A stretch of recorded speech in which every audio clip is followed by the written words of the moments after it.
Welcome everybody to this afternoon's strategic planning. Now, Labour Group have got a vacancy on this committee due to the sudden death of one of our members a couple of weeks ago.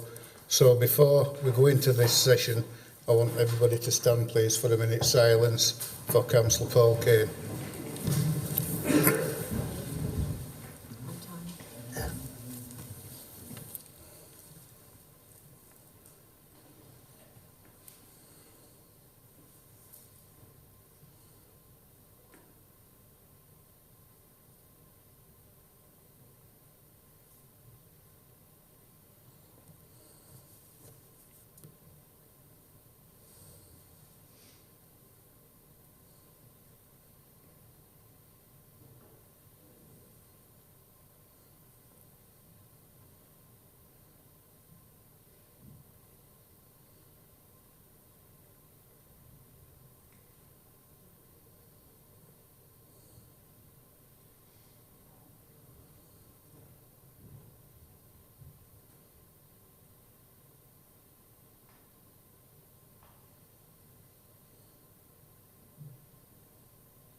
Right, thank you everybody. Right, if I can just remind you to switch off any mobile phones or put them on silent please. Right, membership of today's committee. Councillor Goodwin, do we know where she is? Donald. Right, no apologies. Right, thank you. Right, minutes of previous meeting, can we pass those as a correct record? Thank you, Mohan. Interests and lobbying, I'll start off with Councillor Sokol. No, sorry. Yeah, I got quite a few emails with regard to Lidl supermarket and Aldi as well. And I had some telephone calls as well, but I haven't given any response to them. Okay. Councillor Patterson. Similarly, emails about applications number 13 or item number 13 and 14, the Lidl's and Aldi's supermarket, no advice given. Councillor Pinnock. Thank you, Chair. Yes, I've similarly been lobbied on those two applications, but I've also received a couple of emails from people relating to the Skelmanthorpe application. I'll put the proper details on my form, but that is those three in my case. No advice given, but noted. Councillor Firth. Yes, 7, 8 and 9 were the two election of the two food stores and the Skelmanthorpe application, all by emails, and I haven't made any comments at all. Myself, page 11, page 133, page 117. I've had quite a lot of emails from supporters, agents, applicants, no action taken. Right, item 4, this is live webcast. I've no doubt there'll be thousands watching at home. 5, deputations and petitions. Sure, Richard. Item 6, site visit at Honley taken this morning, along with Spotted Cow Pub at Oaks and New Way Road, the Mill Complex, also site visit.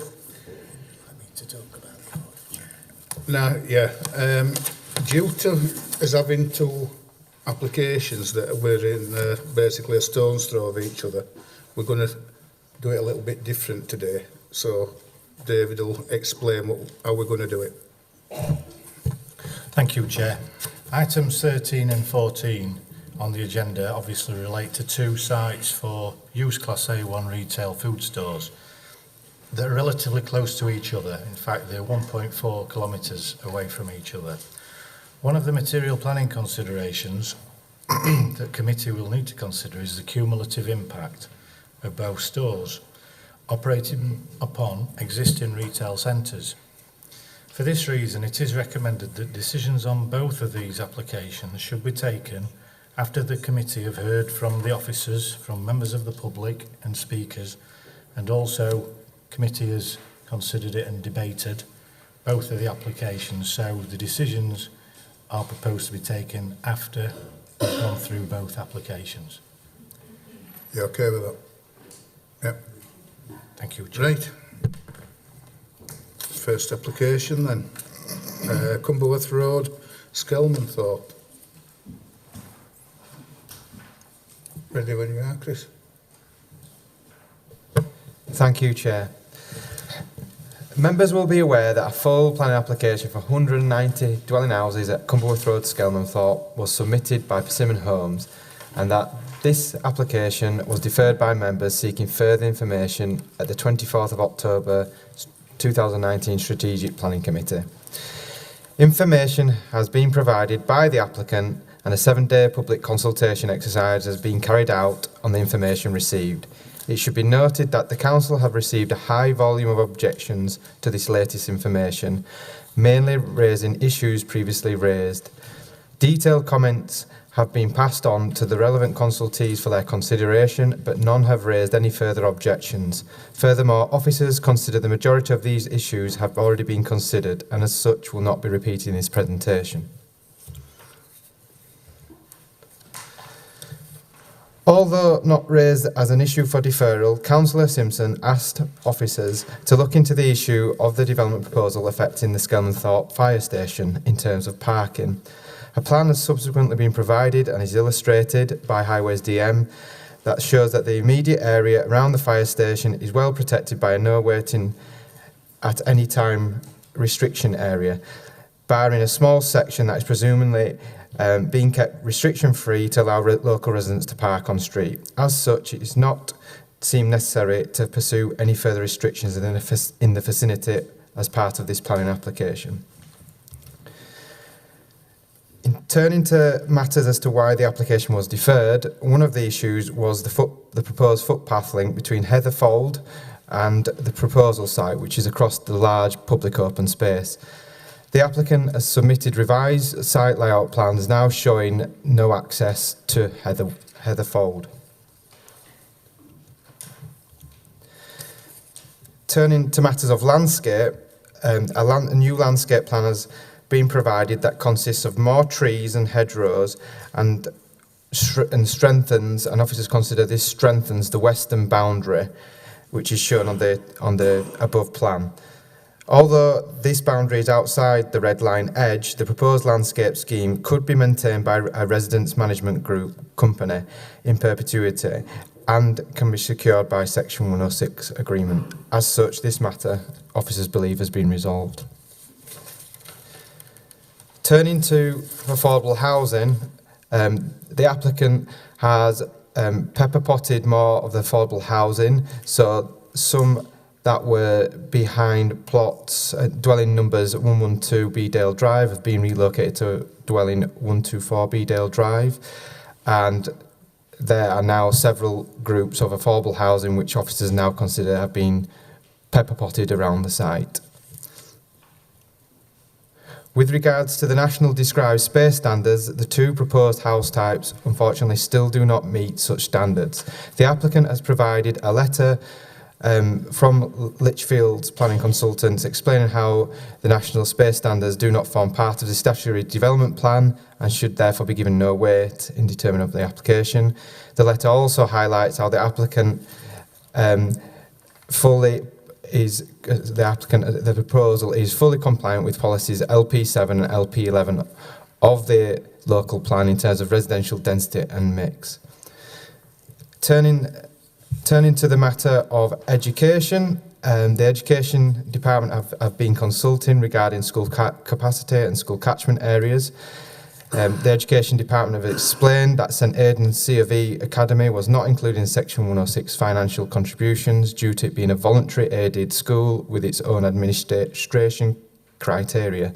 This does not exclude the school from investment relating for basic need for additional school places, but the need for additional school places can be funded by alternative funding mechanisms.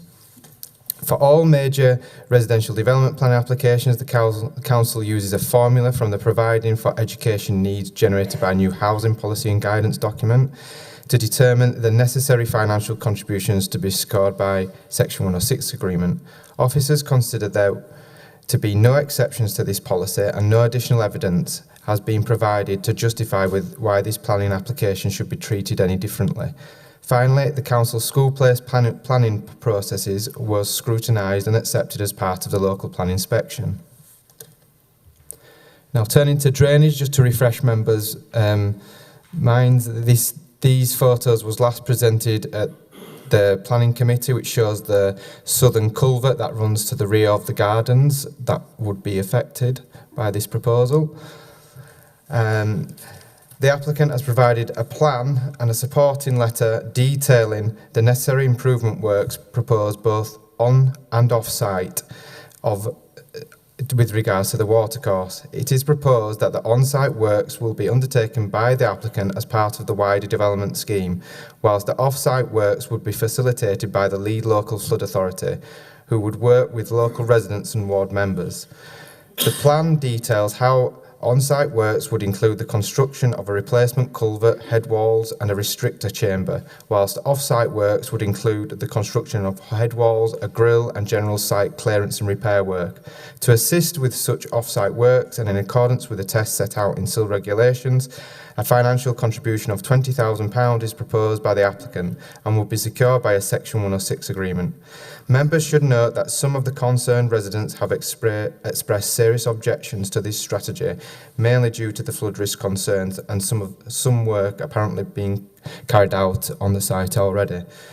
The applicant's drainage consultant and the lead local flood authority are in attendance today to answer any specific questions in relation to this proposal. Finally, although officers still recommend approval of this application subject to the necessary conditions and signing of the Section 106 agreement, an email was received this morning from the Secretary of State requesting that if members are minded to approve the application, then time should be allowed for the Secretary of State to assess the request for a call-in that they have just received. Thank you, Chair.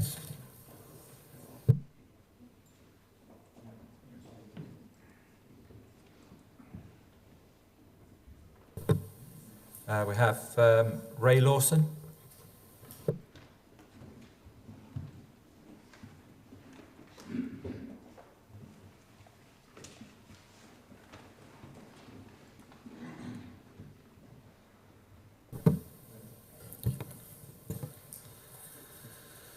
Once again, good afternoon, Chair. I'm a resident of Skelmanthorpe. My name is Ray Lawson and I've lived in the village for over 20 years. I object to the application along with the 850 others who've lodged their objections. These include all our elected representatives, parish council, ward councillors and our MP. Nobody wants this development. Others will speak about the drainage and sewerage issues, flooding and amenities. I raise the issues of traffic and pedestrian safety on Cumberworth Road and Ponker Lane. Regardless of the decision you come to today, these areas need action before further fatalities happen. More vehicles using the roads around Skelmanthorpe means increased risk. A public consultation session was held in Skelmanthorpe, hosted by Persimmon. Persimmon stated that they would introduce traffic calming measures on Cumberworth Road. I don't see this in the included plans. Why is this? These should be conditionally required prior to the commencement of any work. The Strategic Planning Committee should request these measures from the highways even if this application is rejected. We need traffic calming on Cumberworth Road now, certainly before any additional traffic is considered. In the same consultation meeting with Persimmon, they proposed a 30-mile-an-hour speed limit to be extended to the top of the hill where Cumberworth Road becomes Ponker Lane. The 30 limit is needed for the entire length of Cumberworth Road and Ponker Lane, joining up with the 30 limit on Shelley Woodhouse Lane and creating a speed-regulated route between the two villages. The current unregulated speed stretch includes the site of a recent high-speed fatality. The Strategic Planning Committee should request that these measures from highways, even if the application is rejected. The street lighting and footpaths along Cumberworth Road and Ponker Lane are both inadequate. Section 106 money should be ring-fenced to upgrade these amenities. Again, the Strategic Planning Committee should request these measures from Highways, even if this application is rejected. The junction of Cumberworth Road and Huddersfield Road and Station Road is notoriously difficult to negotiate. It's another accident waiting to happen. Bus stops, shops and school and pedestrian traffic make it a nightmare at peak times. There's nothing in Persimmon's proposals to improve this, and there should be. The development will bring at least 1,000 more vehicle movements daily. At this junction, the bus stop on Huddersfield Road is currently where the bus sits to catch up on its timetable. That should be done further down Huddersfield Road, where there's a purpose-built lay-by. 2 mini roundabouts could be trialled at these two intersections. With or without this application, something needs to be done. Just to summarise, you are a democratically elected body. Do what your constituents overwhelmingly ask of you and reject this application. If you should be minded to approve the application, the following conditions should be attached. Introduce the traffic calming before construction, extend the 30-mile limit to the whole of Cumberworth Road, introduce better lighting and footpaths on Ponker Lane, and address the notorious junction on Huddersfield Road. Thank you. We have Helen France.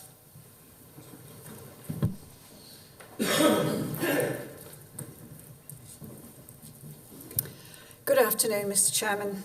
So where are we now with this application? 852 objections in total. There remains multiple serious and outstanding issues with this site and the application. This committee has been given inaccurate, misleading and biased information, and my colleagues are going to say more about that shortly. We've still no independent emergency or resilience assessment. We've got a large attenuation tank situated above an area likely to be affected by mining subsidence.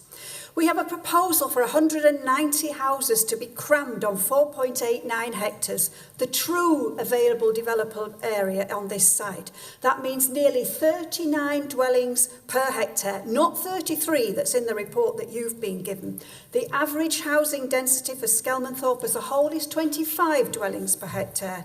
A new Ministry of Housing figures show that new builds on new sites for 2017-18 is 25 dwellings. So this is way out of cater and certainly doesn't comply to KMC criteria either.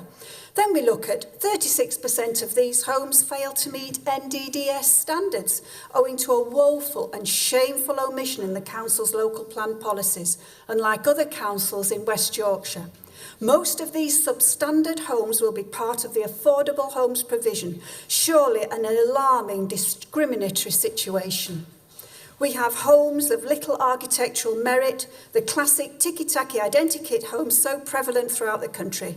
Mr. Chairman, how can the planning department put to you that this is going to be a high-quality development when they're allowing a housing density of nearly 39 houses per hectare, 36 of which fail to meet government space standards, in arrangement which is aesthetically jarring, a street scene cluttered with vehicles, is unsafe for children with no play areas, contains contaminated land and with a significant risk of increased flooding. And added to that, we've only one vehicle entrance that does not allow free-flowing two-way traffic. The community of Skelmanthorpe are performing the peer review function for this application at their own expense, a damning indictment to both the council and statutory bodies, and shows the lack of confidence the community holds for Kirklees planning processes.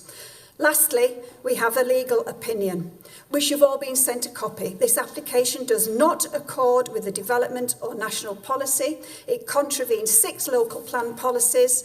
It contravenes 10 MPPF paragraphs. It is not sustainable and contravenes the MPPF as a whole. The adverse effects impact significantly on the community and demonstrably outweigh the benefits. The health and safety of the community of Skelmanthorpe are at risk. The only safe decision you can make is to refuse permission in accordance with the statutory context we have given you. Thank you, Mr. Chairman. We have a Tim Bamford.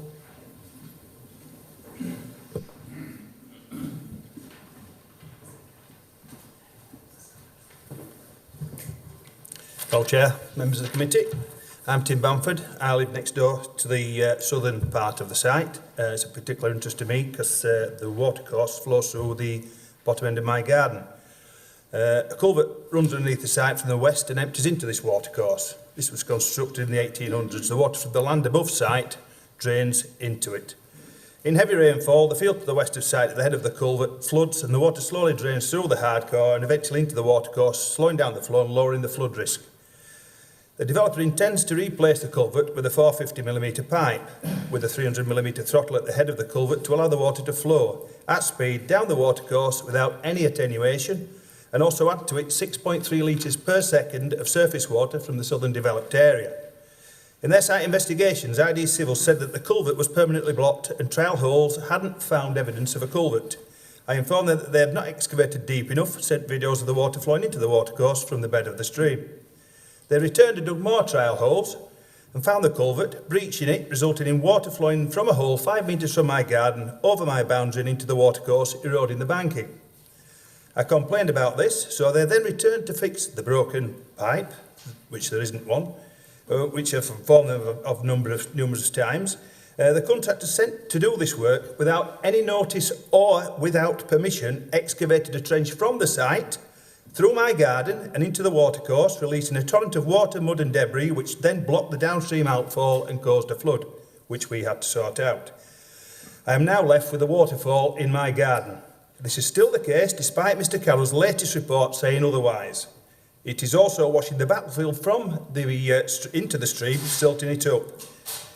With regard to cleaning out the watercourse, this cannot be achieved as access from any machinery into the watercourse is limited by bordering trees and garden structures. They cannot get a machine in there without destroying everyone's garden and felling trees.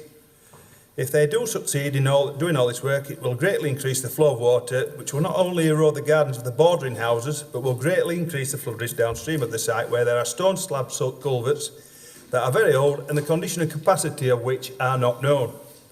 The whole site is unsustainable, and if the quality of the investigative work is a measure of how the site will be managed, it is a frightening prospect and will endanger the health and safety of the villagers below the site, many of them being vulnerable people who have expressed their concern through the 850 objections to this development.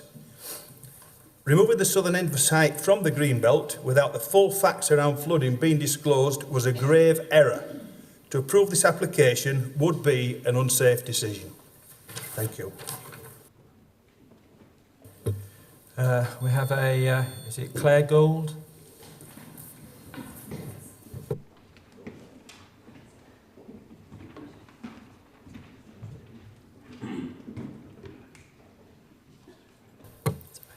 Thank you.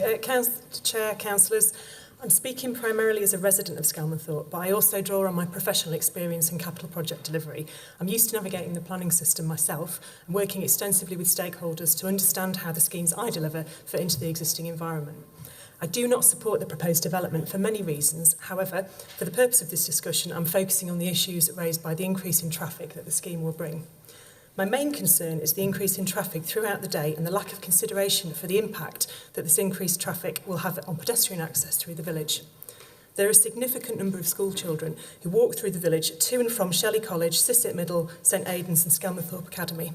There are several locations already alluded to by one of the previous speakers where the footpaths and crossing provisions are currently inadequate, and every day children and parents are forced to navigate junctions with queuing traffic and walk in the road because pavements are too narrow.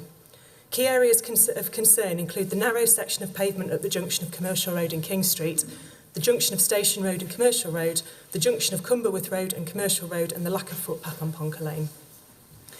Whilst these are ongoing issues and not caused directly by the proposed development, the increase in both vehicle movements and pedestrians resulting from the proposed development will exacerbate this. This is a serious safety issue. Increase in vehicle movements directly resulting from the proposed development will also increase air pollution. This is a serious safety and human health issue. Kirklees Council have made a serious commitment to back climate change proposals. We all need to commit to using our cars less over the coming years. Making the village less safe for pedestrians by increasing pressure on our existing road network and contributing further to air pollution is in direct contravention to this. Young people are at the forefront of driving action against climate change, including our own Kirklees Youth Summit. If we can't make our village a safe place for children to walk to school, we're failing future generations. The various iterations of the documents submitted in support of the planning application show lack of consistent detail and fail to address the concerns raised during the consultation period, specifically relating to transport. If consent is granted for the proposed development, Kirklees Council should take the opportunity to implement substantial improvements in the wider network to offset the impact that the development will have, rather than considering it in isolation. Management of construction traffic is also a serious concern, given recent experience with the lack of enforcement of conditions on other sensitive developments in the area. I implore the committee to think very carefully about siting of such a large development in a village the size of Skelmanthorpe and the impact that the increase in traffic will have on the wider community. On a personal note, if anyone disputes the issues I and many others have raised, please come and walk to school with me and my children, and you'll soon see the justification for my concerns and the discrepancy between reality and the suggestions made in the planning submission. In my opinion, and in its current form, the proposed development is unsustainable and would not be safe to approve. Thank you.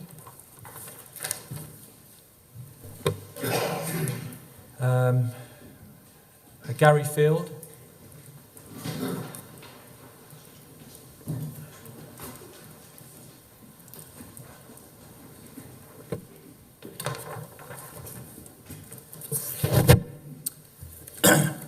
Good afternoon, Chair and Councillors. I'm Gary Field. I'm actually a resident of the Home Valley, but I got involved in this application through some very good friends of mine in Skelmanthorpe, probably because of my background. Prior to retirement, I spent all my career working in construction on major projects, from conceptual design to detailed design and construction. And on one of my last projects, I actually got involved in, we had significant issues with the identification and the remediation of contaminated land. Now, this is an issue not raised at the previous meeting. This is an issue I believe is a key point that hasn't been looked at in sufficient detail. To be honest, I'm quite shocked that in all of the reports it hasn't been brought up with higher profile. The Environment Agency, when they were requested to give input on this, actually replied that because of workload and rulings within the Environment Agency, and I'll quote from their email to the planning officer, "We are unable to provide detailed site-specific advice relating to the land contaminations at this site." And they pointed towards the guiding principles for land contamination and suggested it be handled by the Environmental Health and Environmental Protection Department. The Environmental Health sent what I would consider to be a disjointed and incomplete response, in which they made no mention of the contamination levels, the risk to human health and construction workers, and did not discuss the method of remediation that was put forward. When a letter was sent in with further objections on the issue, the Environmental Health, with regard to the information sent through, our comments remain as the same as previously sent.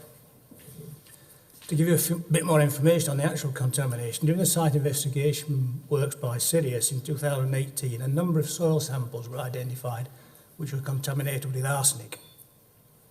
So additional 10 trial hole pits were dug within, this applies to the northwest corner of the site, which accounts for about 20 to 25% of the northern site area. Of the additional 10 holes that were dug, so 40% showed additional contamination, which is in excess of the limit which is allowed in a residential development with a garden end use. The maximum allowable arsenic contamination is 37 milligrams per cubic metre. The samples are taken, we've got readings of 75, 66, 73 and 39, 40.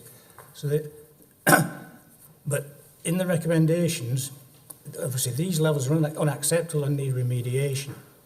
But Sirius considered two forms of remediation. One was to remove the material from site, which was discounted because the Environment Agency do not like contaminated material being taken from one place to another.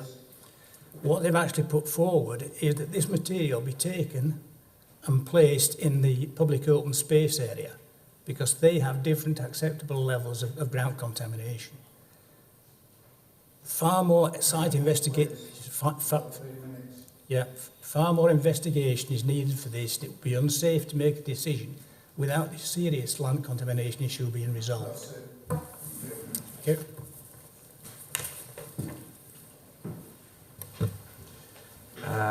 Nick Ryden.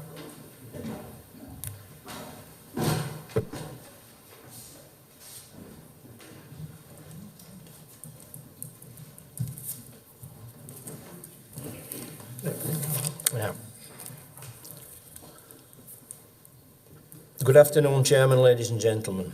I have lived and had a business in Skelmanthorpe for 45 years. I am a fully qualified engineer. My concern is for the village, its people, and many of them are good friends. The transport assessments for this site have been manipulated to falsely show that traffic impacts will be manageable. For example, traffic counts were done in school summer holidays when 4 schools within half a mile of this site were closed, therefore not accurate. Talk of using Denbydale Station for transport, there isn't even a roadside footpath from this site to the station. The council admits that by 2024, roads and junctions in Skelmanthorpe will have failed. How can you grant permission knowing there will be a problem in 4 years' time? It's madness.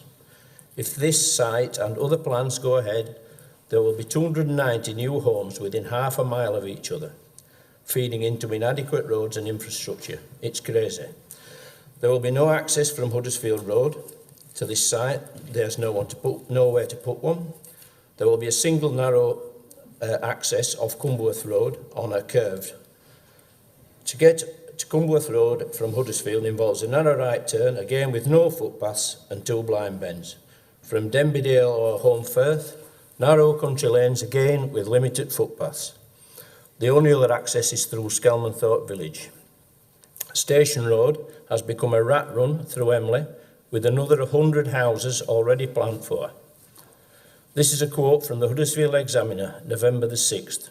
Council chiefs say, environmental impact will be considered as part of any decision made by the authority.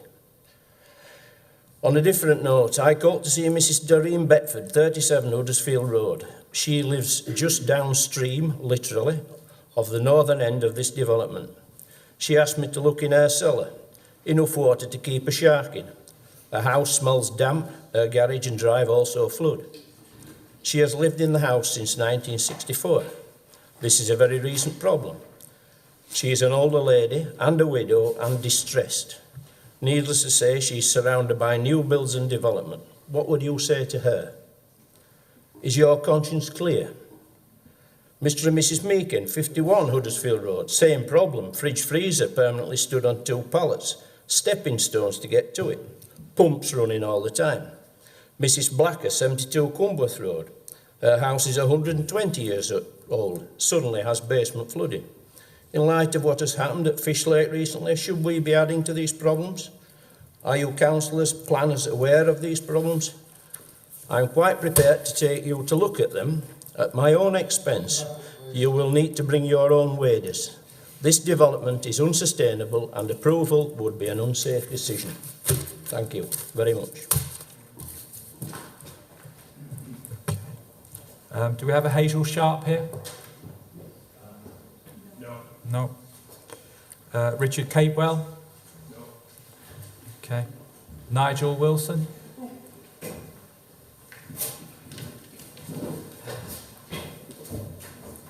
Do we have a Nigel Wilson?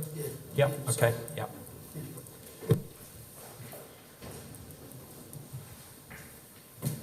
Yeah, you're right. Yeah. Yeah.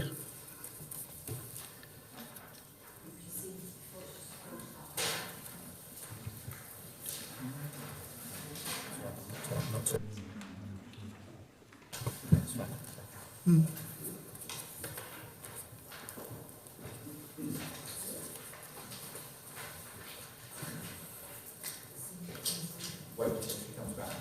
Okay, all right, okay. Won't jump the gun, no. Okay. Good afternoon, Chair. My name is Nigel Wilson. I'm a resident of Skelmanthorpe and I object to this application. Residents of Cumberworth Road and its feeder roads have complained to the council on numerous occasions about the speed of traffic on Cumberworth Road. This was picked up by Councillor Turner in July 2018 during a site visit, and on his request a speed detection device was installed halfway between Heatherfold and Gardener's Walk. The results of which were no surprise to the residents, and they showed that more than 25% of all traffic travelling past that point in excess of the speed limit. Given this is at the end of a natural breaking point, traffic coming into the village actually travelling a good deal faster between Bedale Drive and Heatherfold.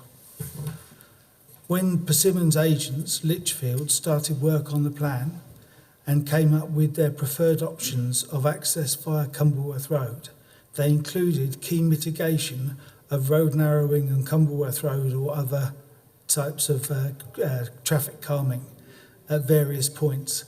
And they were on that map that you have in front of you, the two options. This was presented to the village at the project consultation meetings by Lichfield and Optima. During the last few days, my friends and I have carried out a complete review of the application, and we noticed the day before yesterday that the road plan with the traffic calming measures appeared not to be included in the application. I have two questions. Has this part of the plan been removed, or is it that we just can't find it? If it has been removed, why has a key piece of traffic concern mitigation been removed from the plan that was presented to the community back when the consultation process was ongoing? I would therefore request that a primary condition of any approval, should it be given, is that the traffic calming measures presented to the village should be a key part of the speed mitigation and road safety, and that calming should be installed prior to the start of construction to ensure that the new residents equally benefit from the increased safety for both vehicular and pedestrian users. Given that the point at which the traffic survey was taken is the slowest crossing point for all children attending St Aidan's School from both existing houses and new development in the northwest quadrant of the village, it is vital that the speed of traffic is controlled on the length of Cumberworth Road, and this mitigation is the only real way to achieve this, as it was agreed with both the developers, agents and the specialist traffic experts used by Persimmon. Thank you very much, Chair.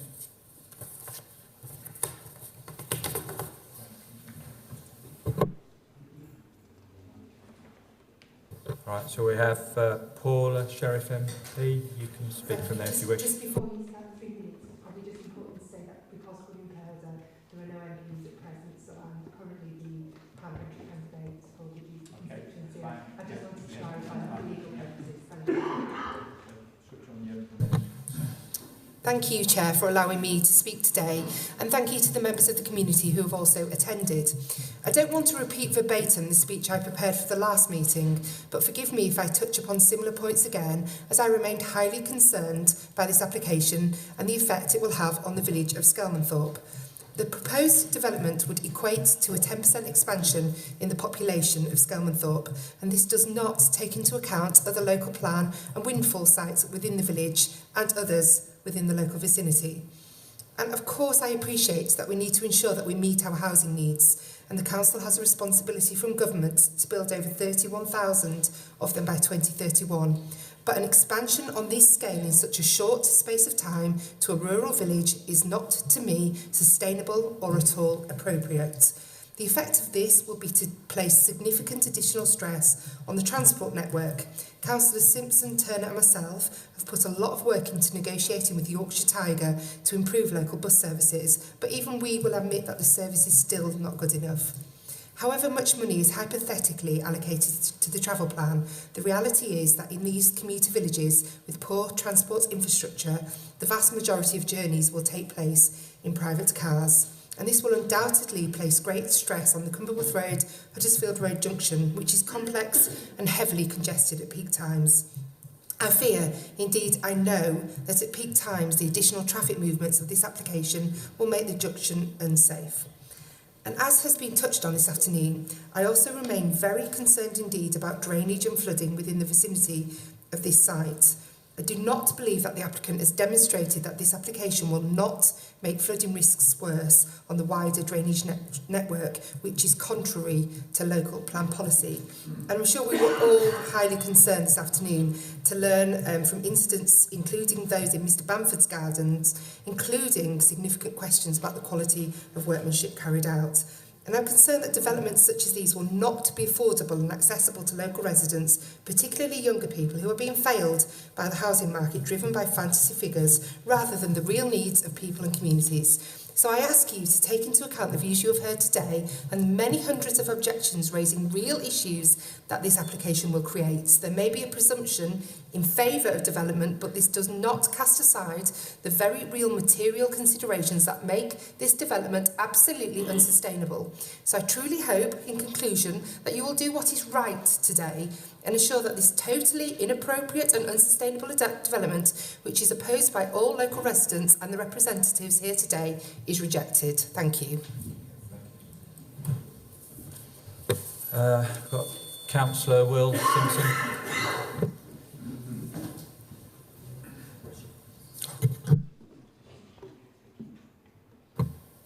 Thank you, Chair. Thank you, Committee. Colleagues, I'm here again today to oppose this application. Please forgive me for also touching upon similar points to the previous meeting, but I still have serious concerns.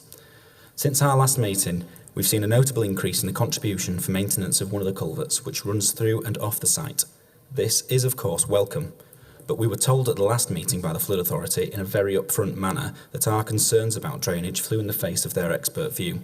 They also assured us that they had explored some of the surrounding drainage network and that they were not, at this moment in time, a fundamental issue. Now, I do not seek to undermine their work in any way. I totally respect all of the work that officers do, and they do it in their specific area with greater expertise than I, and drainage is no exception.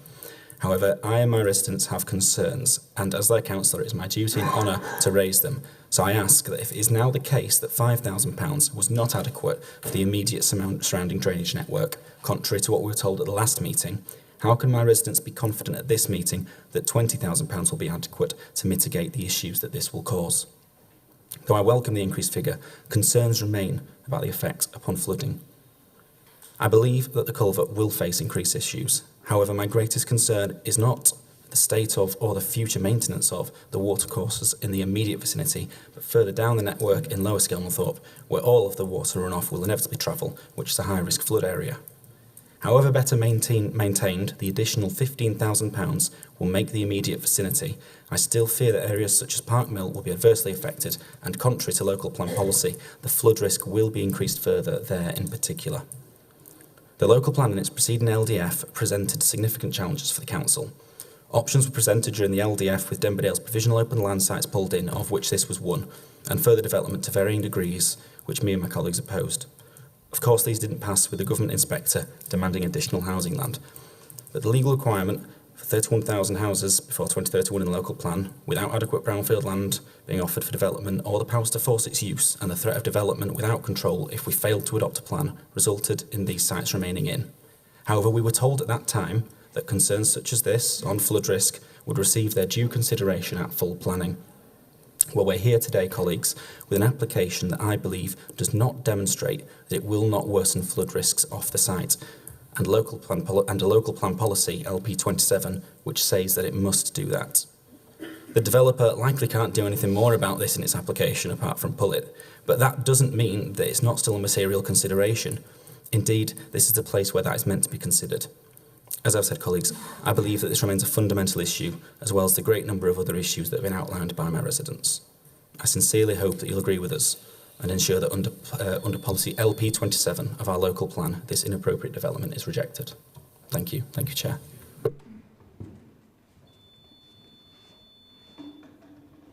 Councillor Graham Turner. Chair, thank you very much. As was the case at the last meeting, we have heard some very powerful and some very valid reasons why this development should be rejected. And I would like to thank all those who have taken the time to come along this afternoon to voice their valid concerns. Chair, since the last meeting, a number of issues raised at that meeting have been addressed by the developer, and they have to be recognised. However, the risk of flooding further down into Skelmanthorpe has not yet been fully addressed. As has been mentioned, the increase in funding available to improve the existing culvert that runs down the back of the existing homes on Cumworth Road. However, what happens to the water after that does not appear to have been addressed. I am still disappointed, however, that genuine concerns have not been addressed by the developers. I still believe that the second access point would have eased the burden on the already busy junction with Cumworth Road and Huddersfield Road, and that was achievable with the suggestion that I personally made to them. However, they have failed to act on this. The traffic and parking issues that are current on Cumworth Road, and has been mentioned previously by several of the speakers prior to myself, will be made worse, and I'm saddened that no attempt has been made to address this by the developers. Following a site meeting out some time ago, plans were presented by the developers at the public engagement event held in the village. These showed measures to mitigate these issues. However, nothing appears in the application to deal with these very, very real issues.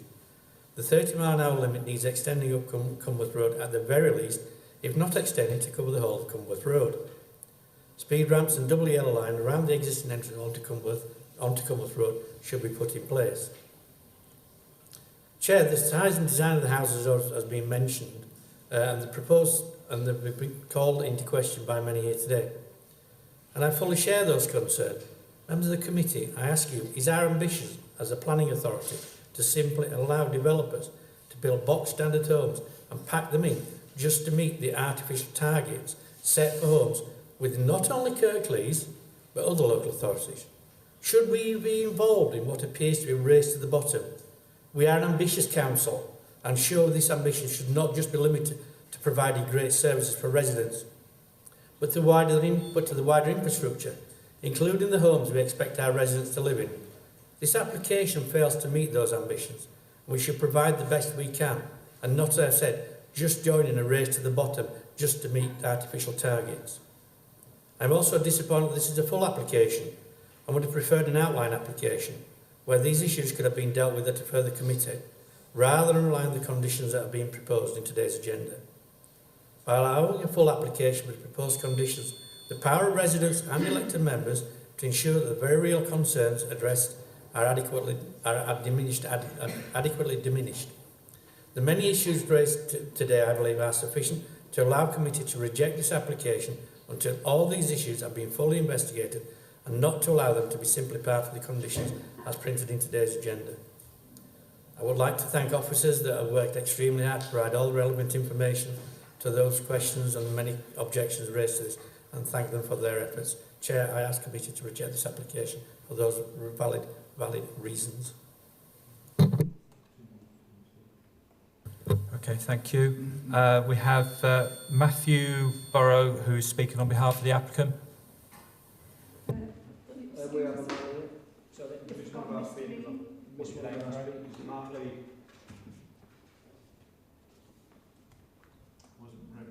Do apologise, yes, sorry Mark.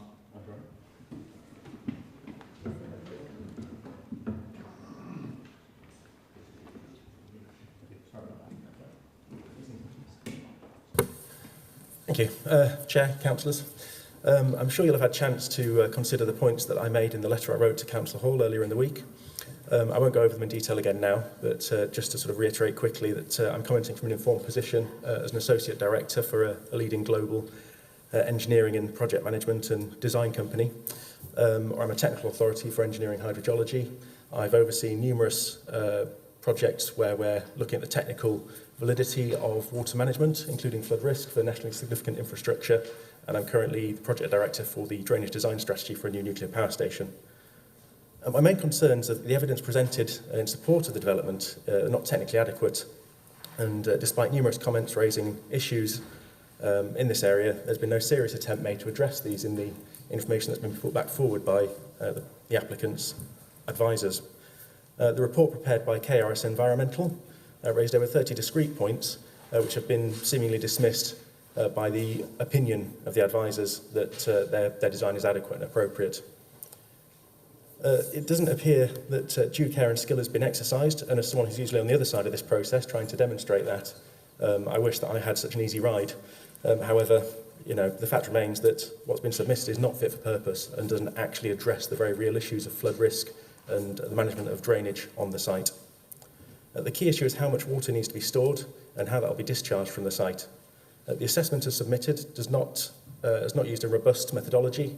It is not based on credible design assumptions, and it has led to a design that is inappropriate and with undersized capacity on the site, and this will lead to increase the flood risk to both the proposed development and residents of the villages downstream. There's been much discussion around the proposal to replace the culvert beneath the site and the need for improvements to the receiving watercourse to alleviate flood risk. This is based around the discharge being limited to greenfield rate. Now, as the site itself is currently a green field, there's no need to estimate the rate at which water needs to be discharged from the site, and therefore a drainage design that either matches existing discharge rates or allows flexibility so that can be controlled on the site itself would be appropriate, so that there's no works required to the downstream watercourses. The planning officer's report suggests that these numerous significant issues can be carried forward to the detailed design stage. However, the evidence in the developers' proposals do not adequately address the issues of flood risk and drainage at this point in time to such a degree that seems an appropriate way forward. There's not sufficient defensibility around the strategy to carry that forward into detailed design. So in my opinion, based on the standard of supporting evidence to date around the flood risk alone, it would be unsafe to approve this development. Thank you for your time. Thank you. Sorry, Matthew Burrow.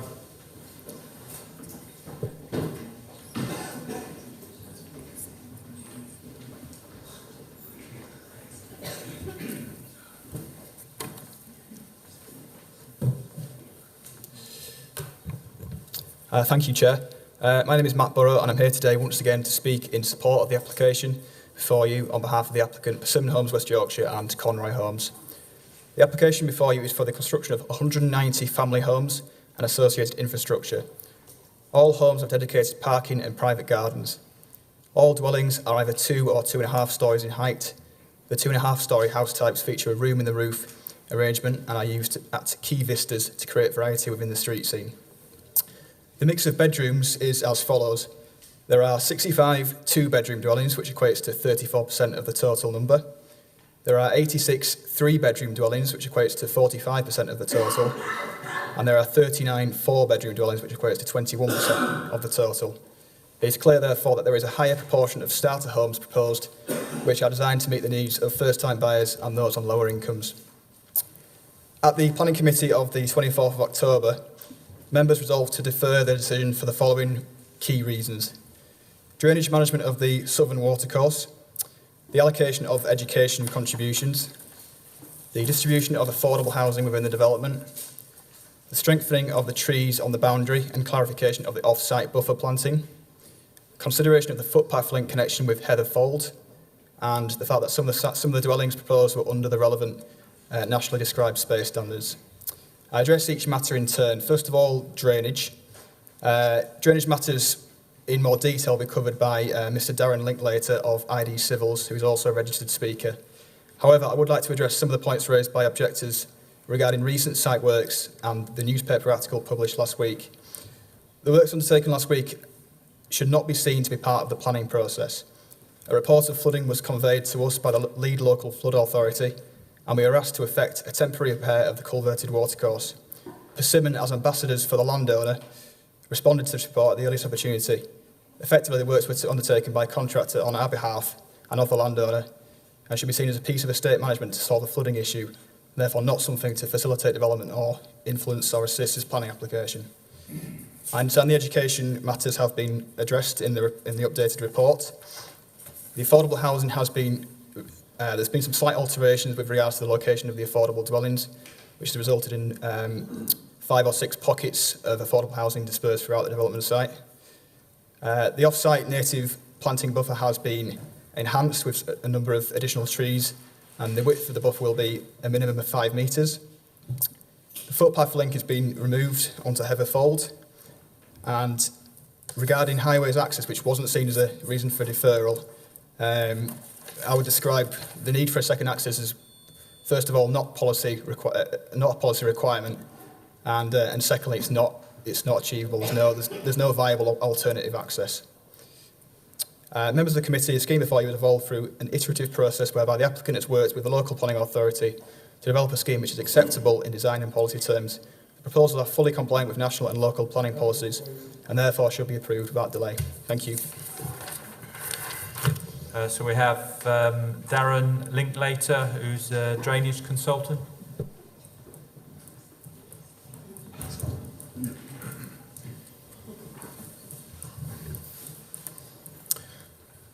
Thank you, Chair and Committee. The previous committee meeting deferred a decision for additional information on the management and maintenance of the southern watercourse. Details of that proposal arrangements have been submitted to the Flood Authority and Planning Authority, and I can update the committee with respect to those proposals. Before updating the committee, it may be useful to summarise the drainage strategy for the site as set out in the Flood Risk Assessment Report. Flooding is a very emotive subject, and given the climatic changes over recent years, together with recent flood events, the planning and technical requirements around flooding and drainage have tightened up considerably and quite justifiably in recent years.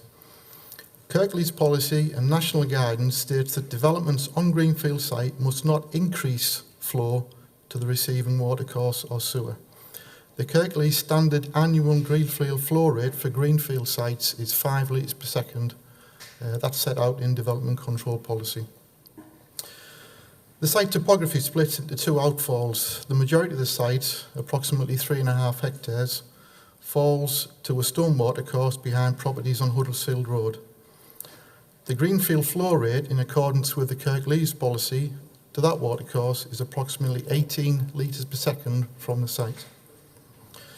Following early consultation with the Flood Authority and discussions with the local resident, it's understood that the culvert is in poor condition and has caused multiple flooding events, flooding of basements and garages and sheds in the past. Due to the history of flooding in this culvert, an alternative connection point has been agreed with Yorkshire Water, and all surface water from the northern side of the site will be taken to the combined sewer at a rate of 3.5 litres per second, which is 1/5 of the greenfield rate. Turning to the southern catchment, approximately 1.2 hectares of land drains to this watercourse, generating a current flow rate of 6.3 litres per second. This will be maintained by the development and not increased. Watercourses are not owned by the Flood Authority or the EA. They are owned by the landowner through which the water flows. So any watercourse has multiple owners along its lengths. In terms of the watercourse through the Persimmon site, the whole length is to be renewed to a design to be agreed with the Flood Authority. As the new pipe will be more efficient than the old culvert, a facility to restrict the forward flows will be designed. That may be an orifice plate or a penstock to be agreed. The new culvert will be owned by the new plot owners, however purchasers will be required to enter into a joint management arrangement to inspect, maintain and repair the culvert. Proposals for the off-site watercourse have been put forward to the Flood Authority, and a sum of £20,000 has been volunteered to assist in watercourse clearance, the channel clearance, and to also redesign and rebuild the culvert inlet head wall from Beetail Avenue. Yep, that's it.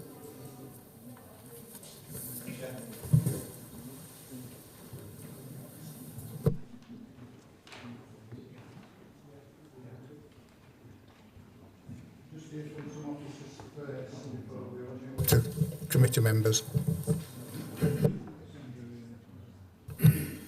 Thank you, Chair. And there's obviously the representations we've heard have included, some of them have included highway matters which weren't sort of which the application wasn't deferred for last time, but I've picked up on a couple of those, hopefully to sort of try to address them. Obviously, along the site frontage on Cumberworth Road, there is the speed does change from 30 miles an hour to de-restricted. As part of the assessment process, a speed survey was undertaken along the site frontage to ascertain speeds what speeds would be at the access, and that has been done. As part of the proposals, it is proposed to relocate the 30 mile an hour zone to the west, I think it is, so that it's 30 miles an hour along the site frontage and create a gateway feature. As part of the proposal, there is a condition attached, which the wording is mentions TRO and traffic calming so that it can be submitted to look at that. There hasn't been any proposals put forward to traffic calm Cumberworth Road. The plan that was submitted, I don't believe formed part of the application, and that was the first opportunity I'd actually seen that. With regards to traffic generated, obviously there's been a transport assessment undertaken using standard methodology, which has been thoroughly reviewed, and the view is that traffic generated by this development can be accommodated within the highway network without having a severe impact on the network.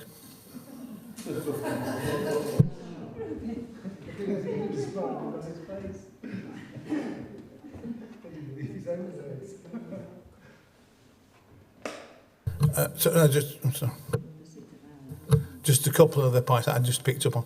Regarding access, obviously the application as submitted only includes the one access, and that is actually the only site frontage the site has onto an adopted highway as submitted. A single access is considered sufficient to serve a development of this scale.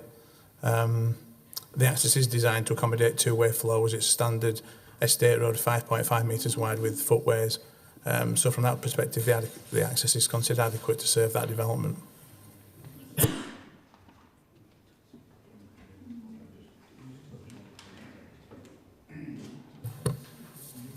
Okay, thank you, Chair. I'm Tom Gee. I manage the flood management and drainage team at the council.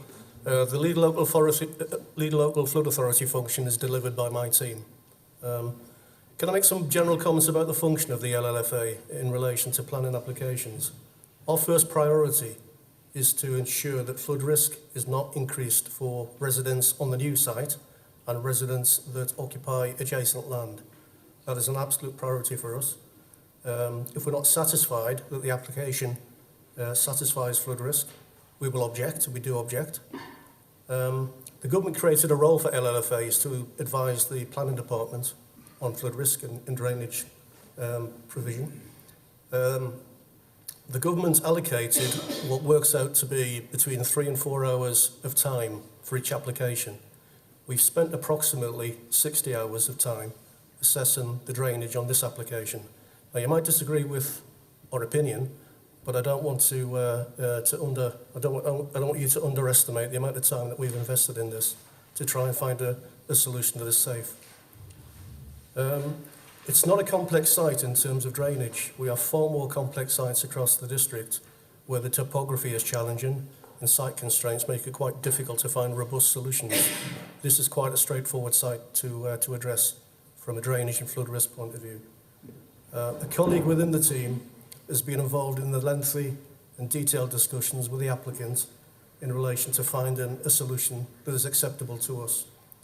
I think I've been able to stand back in the last 2 weeks and look at the objections that have come in, the comments that have been made, and give an objective view on whether it is the right solution. And I'm satisfied that the recommendation that we give as LLFA is robust and stands up to scrutiny. Many other issues that are raised by residents will be assessed and managed and detailed within the approved process, where drainage conditions will be in place to work out the detail of the drainage schemes. Just talking about the downstream culvert, the downstream watercourse. The presumption is that we can connect development drainage to our watercourse systems. We have a number of systems in the district that are what we call critical culverts, critical watercourses, and we have more onerous conditions in relation to development connections into those. This is not one of those culverts. We don't have a recorded history of flooding from the culvert downstream through Skelmanthorpe. It's an old culvert. It changes from clay pipe to stone culvert back to clay pipe again, but we don't have any recorded history with it. I think, as the technical consultant for the developer explained earlier, there should be no additional flows into this culvert from the development because of the drainage design. So we're confident that the development will not increase flood risk from the culvert. There is no requirements on the developer to increase the maintenance regime or the standard or the condition of the downstream watercourse as it leaves his site. But the £20,000 contribution that he's proposing to make through the Section 106 agreement allows us to invest some time and some money in clearing that watercourse, improving the grill, and reducing the risk of blockage from lack of maintenance. So it's a benefit to the residents there that that contribution is being offered.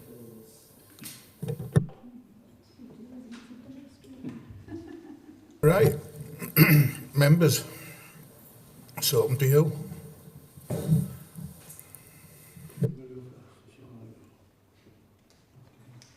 Councillor Firth. Thank you, Chair. This particular area of Skelmanthorpe, you may not know it, but I know it very well. I used to go down there as a teenager. My uncle actually farmed that land. It was known as Gully Farm in those days. And I will remember as a teenager, there was always wet down there. There was a culvert somewhere which used to overflow, and in those days, let's be fair, 40 odd years ago, we didn't get the rainfall we get now. And there wasn't that amount of houses covering up the green fields. Because as soon as you start digging up the land and covering green fields, you've got a problem straight away. And of course, the drainage wasn't all that good. It was called Gully Farm for one very good and simple reason, because the land falls off from Cumworth Lane, from Punker Lane, down into Skelmanthorpe, and then both sides of that land fall off where they're going to build these properties. Both sides fall off into a gully, hence the name Gully Farm. And as I said, 40, 50 years ago, we got flooding down there. I used to go as a teenager to help him lift his potatoes in October, and he used to finish up to the knees in mud, and it was never ever dry if it hadn't rained. So I would say this, as far as I'm concerned, I think it's a silly thing building all those houses on that particular situation where you're going to get, you will get flooding, don't worry about that. Every time I have sat in this council and told officers of the council we may get flooding, we've had it at Scholes, we've had it at Aidedge, and I get sick of telling them that nobody listens. Nobody listens to anybody anymore. And as far as I'm concerned, I wouldn't want to buy a house down there if it got passed, but it ain't going to get passed with me. Thank you.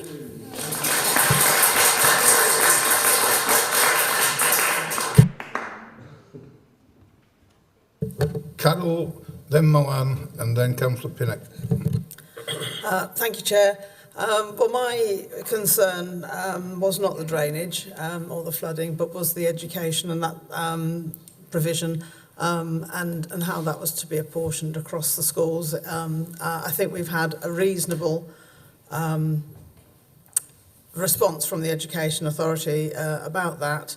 I think it's the actual sum of money is a good sum of money as well. So I think my concerns on the issue of school places have been met.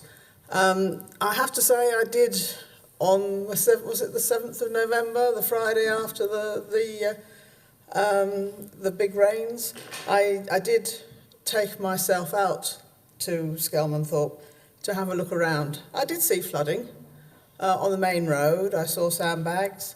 I didn't see flooding on this particular site. I will admit I didn't get out and walk across the field, so it might have been a bit soggy. But I did see what sort of flooding there was in the area. But I am happy with the responses that we've had from our officers and from the consultant on the drainage and flooding issues. I think all the other concerns that we had at the last meeting have been addressed, so I am happy to move the officer's recommendation.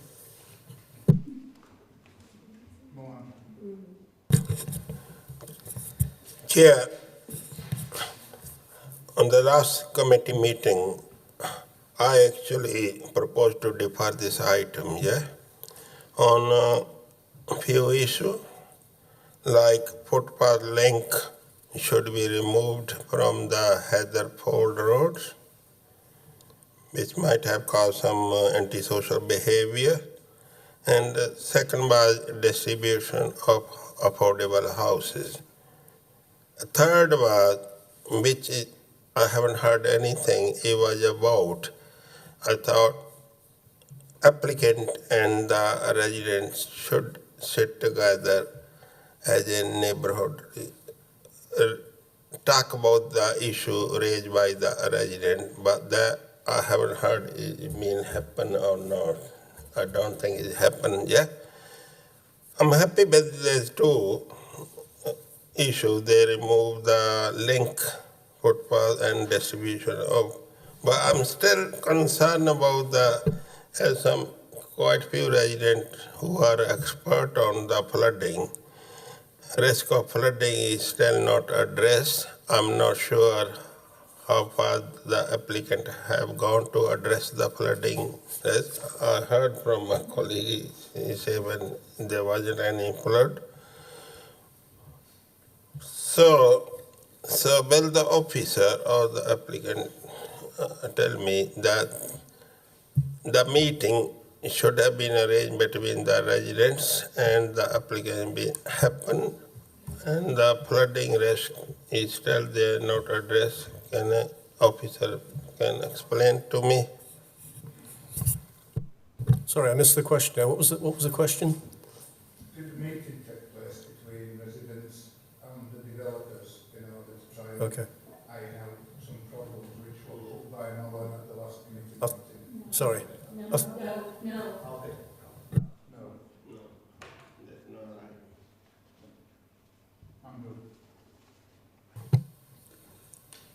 Thanks, Chair. We deferred this application at the last meeting in order to get clarification on some issues. Now, we seem to have got clarification on some issues, but I'm not sure that we haven't got other issues, or indeed parts of the same issues, to sort out. One of the problems I have with what we've got here is that we have not got the text of the conditions. There is a list of what the conditions deal with, and I have mentioned this to officers before, but I can't see the words, and no highways conditions are mentioned anyway. So I am tempted to suggest that we need to defer this again so that we can see the full text of the conditions. This doesn't mean to say that we would end up refusing it, however. I do want to make that clear. This is a designated housing site.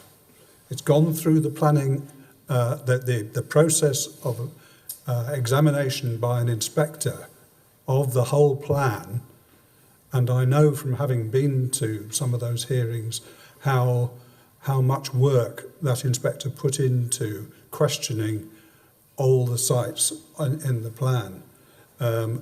It's a huge piece of work, and this site is still in the plan. Therefore, it's allocated for housing. And presumably, no issues were raised at the appeal that caused the inspector to say that the site should be taken out of the plan. So, well, they didn't. So the inspector's decision was that the site should stay in the plan.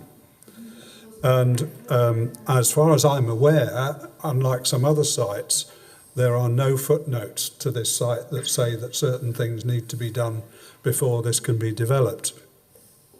So we've got that as an issue to start with. Refusal of such an application as this immediately gives rise to questions about appeals, and the authority has to have that in mind. No argument about that. So I will just leave that point made in that way. As I say, the wording of conditions is not given to us here. For example, one of the speakers talked about land contamination, and it merely says in this list of conditions, land contamination. I don't know what the condition actually says.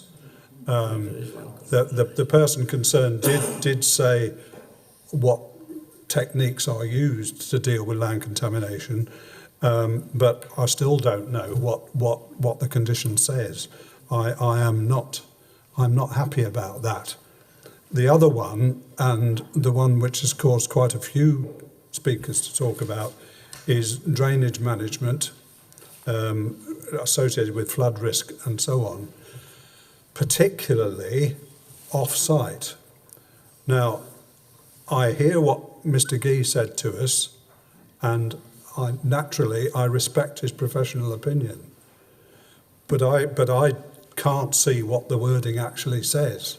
So I am going to move deferral of this so that we can actually have all the wording of all the conditions as we used to some years ago, so that we can see what it is exactly we're being asked to agree to.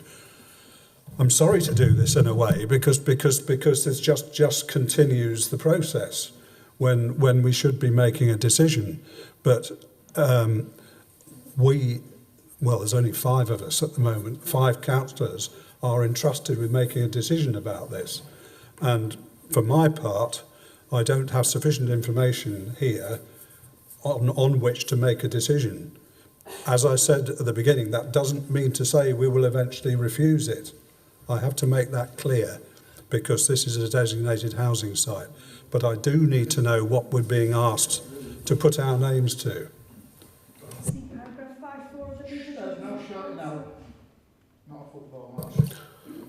Thank you, Mr. Chairman. Yes, it is a designated housing site, but fortunately for me, I didn't vote for it for local plan, so it doesn't affect me at all as far as that goes. The thing I have got to mention, and I did forget when I spoke a while ago, a minute or two ago, traffic, the car situation. 190 houses at 2 cars per house, you're looking at 380 cars. That's a lot of cars down Punker Lane. It's bad enough trying to get through Skelmanthorpe on a night about 5:30 when you've come down from Emley, from visiting my relations in Emley, come down that back road. I can sit there for nearly 15 minutes waiting to get into the road. The traffic is incessant both ways. Add another 300 to 400 cars up Punker Lane, which it isn't wide enough for a white line, so you can tell how narrow it is. Then we've got trouble. And the trouble is, it'll only come when everything's been built and everybody starts complaining. We need to nip these things in the bud before they start. And as I say, as far as I'm concerned, whether you want to defer this or not, Andrew, is up to you. But I'm going to put my marker down and say to Mr. Chairman, I will recommend refusal on this on lots of things. Contaminated land's one of them, apparently. I can't prove it's contaminated, but the local people know more about that site than we do. And I know a little bit more than you lot, because I used to go there as a teenager. End of story. Thank you.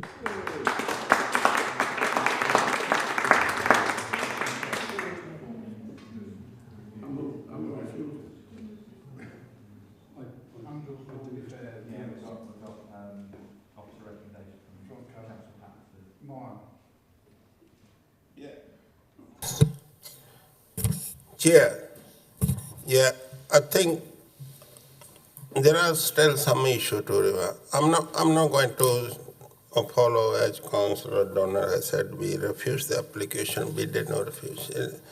But there are some issue we can sort it out if we defer it again. The issue is raised by the resident extension of 30 mile per hour extension on the Cumberworth Road. And a resident raised it. There should be only 33 houses in the hectare, but we have got 39 houses. We still need to sort it out there. But excuse me, no, sit there, please. Okay. Sit at the back row, no. Yeah. So that's my bit concern is, well, it's only 4 weeks away. If we defer it again, let the officer talk to applicant and the applicant talk to the resident as well. Yes. Right. Can you mention something as well about Secretary of State? Yeah, okay. I think, look, it is a very challenging application in the context of local opinion. You've heard technical responses from your engineers. It's not that challenging. You've heard competing issues. No, it's not that challenging. We have This is Kirklees. We have some challenging topography and we design schemes appropriately. We have local planned sites that deal with drainage matters. Yeah, we've already taken a view on that as a council that it can be brought forward for housing. You've heard from your engineers that it is suitable. In terms of planning conditions, you've been making decisions for the last few years with a summary list of conditions. This site, as you've heard from your engineer, is not that unusual. So I don't think that that necessarily is a driving issue, Councillor. I think what we can do is, given the fact that the Secretary of State has contacted the Council and asked for any decision that this committee makes to not allow a decision notice to go out until it's considered that position. So you could make a decision on the recommendation, if that's what you choose, that allows for the delegated decision to be conditions worked up in full, Section 106 worked up in full, but we're not allowed to issue a decision notice until the Secretary of State's taken a view on that. We could bring that back to the next committee fully worked up on the presumption that you take a view on the application before you. There are no new matters that you deferred it last time for a series of matters. You've had answers to those members. You now need to decide, are you in a position to make a decision? And if you're not, then we can go away and work up those elements, but you have had it moved. There isn't new information to bring next time. So I do put it to you, you've got a housing scheme on a housing site, you've had it deferred once for issues, we've responded to those. What is it more that we need to do and what's reasonable? So I'll just leave it at that. Thanks.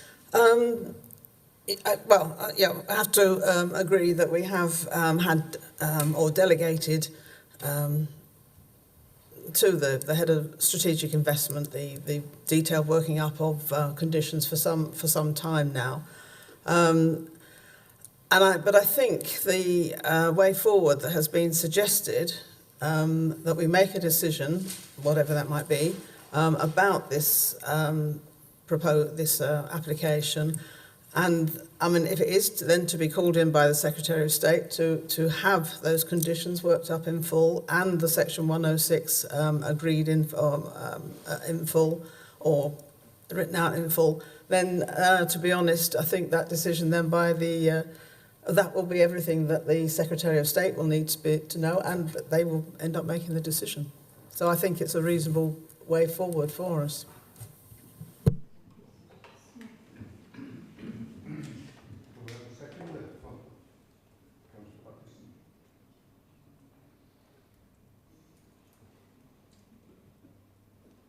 No, Chair, I'm not going to second it. I still think that we need to see the full wording of the conditions. I know we've been doing that for a while. That doesn't mean to say I'm happy with it, because we don't know when we're making decisions, and this application is possibly more controversial than some others that we've dealt with. It does seem to me that it's important to see what the conditions actually say, because I don't know what the land contamination condition actually says, in view of what we've heard from somebody who has stated they know about things like that, that certain things are impractical. Well, what is in the condition? What are we being asked to put our names to? Or, sorry, put another way, what are we being asked to delegate to officers to deal with? I'm sorry.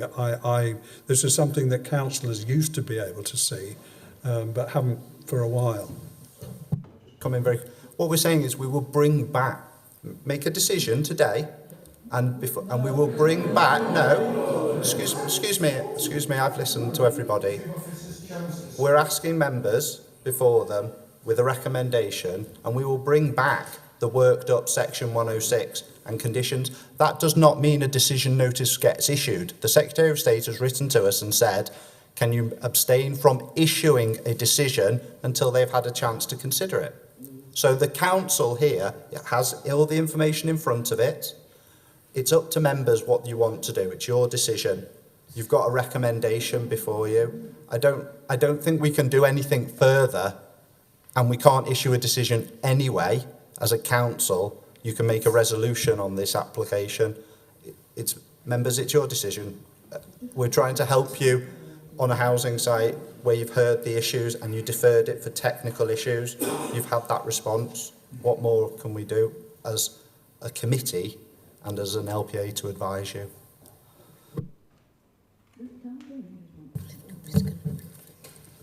Well, I'm going to second Councillor Pattison, because let the Secretary of State make the decision. They're asking for all information, let them do it. Otherwise, we're going to be backwards and forwards, backwards and forwards. So it's been seconded and moved by Councillor Pattison, myself seconded, to accept officer's recommendation, so we'll take a vote on that. Those in favour of officer's recommendation, please show. Against? Right. Officer's recommendation's being lost. So, sorry. Go on, Deborah. So we've had another motion to defer. Can I just clarify what the deferral is for? Is to get the precise wording, a full set of conditions, precise conditions worked up, and do you want the 106 worked up as well? Well, if that... Because they go hand in hand. Yeah, if that is appropriate, yes, thank you. As I said earlier, I'm not making any guarantees that this is going to be refused, but I do not want to make a decision until I can see what we've actually got, because it's not clear. There are some contentious issues here for which we need the exact wording, and I apologise to officers, but I stand by that comment. I don't want to be bounced into a decision without knowing what the decision is in detail. Because the point is that if we passed it, we've already passed it. The conditions come in later. I want to see the conditions first. Can I suggest then we have the 106 worked up as well? Just to be clear, we will bring a decision notice back that sets out those conditions.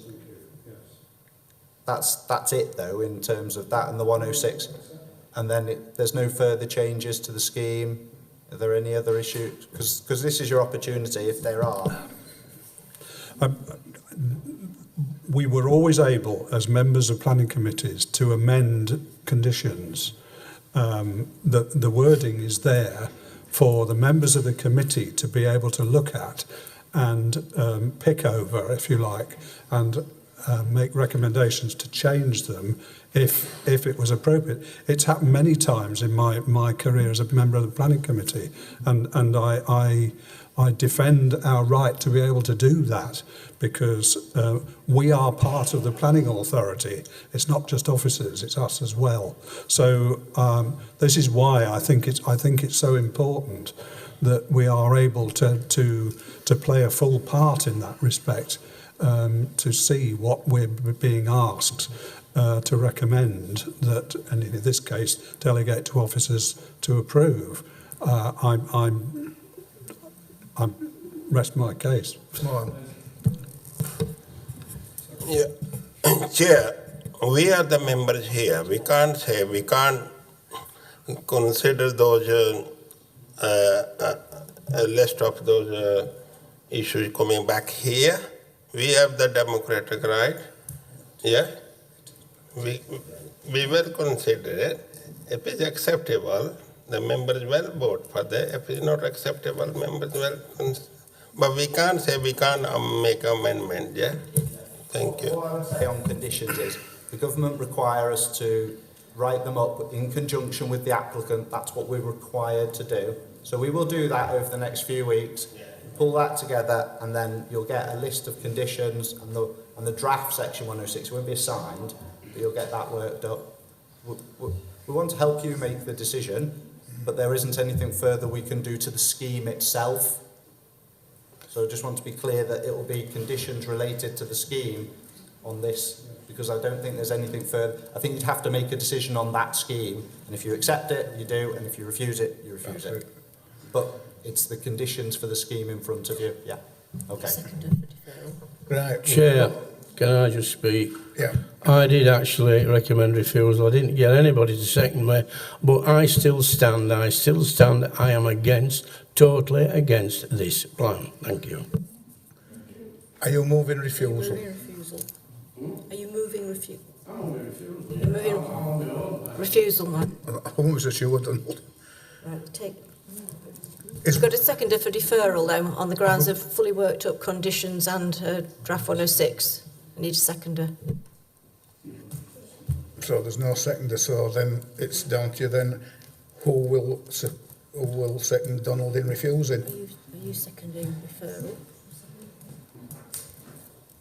Nobody for that, right? I will second Andrew in deferring it. Those please show. Hooray. 4.5 there, Donald. 4 for, 1 against. 1 against. So that's been deferred.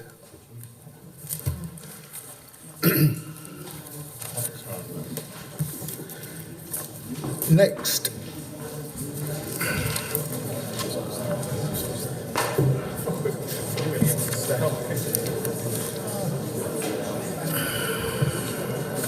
Go straight in, or do you want to? Yeah. Just thinking, leave the time that it's not to leave. Do you want to give it a No. for a? No. Right, we'll give it 5 minutes and then we need to start again.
The site where the development would take place currently consists of 2 redundant netball courts, which are fenced off from the rest of the school and are only used for evacuation procedures. It is understood that the school's netball teams use the adjacent sports centre due to preference of being indoors. As you can see, this slide shows the proposal site fenced in with a community farm in the background and then houses located beyond that. Slide 4, this shows the school and the redundant netball court in question. And this shows the prefab buildings that are adjacent to the proposal site and the security system which is enforced there.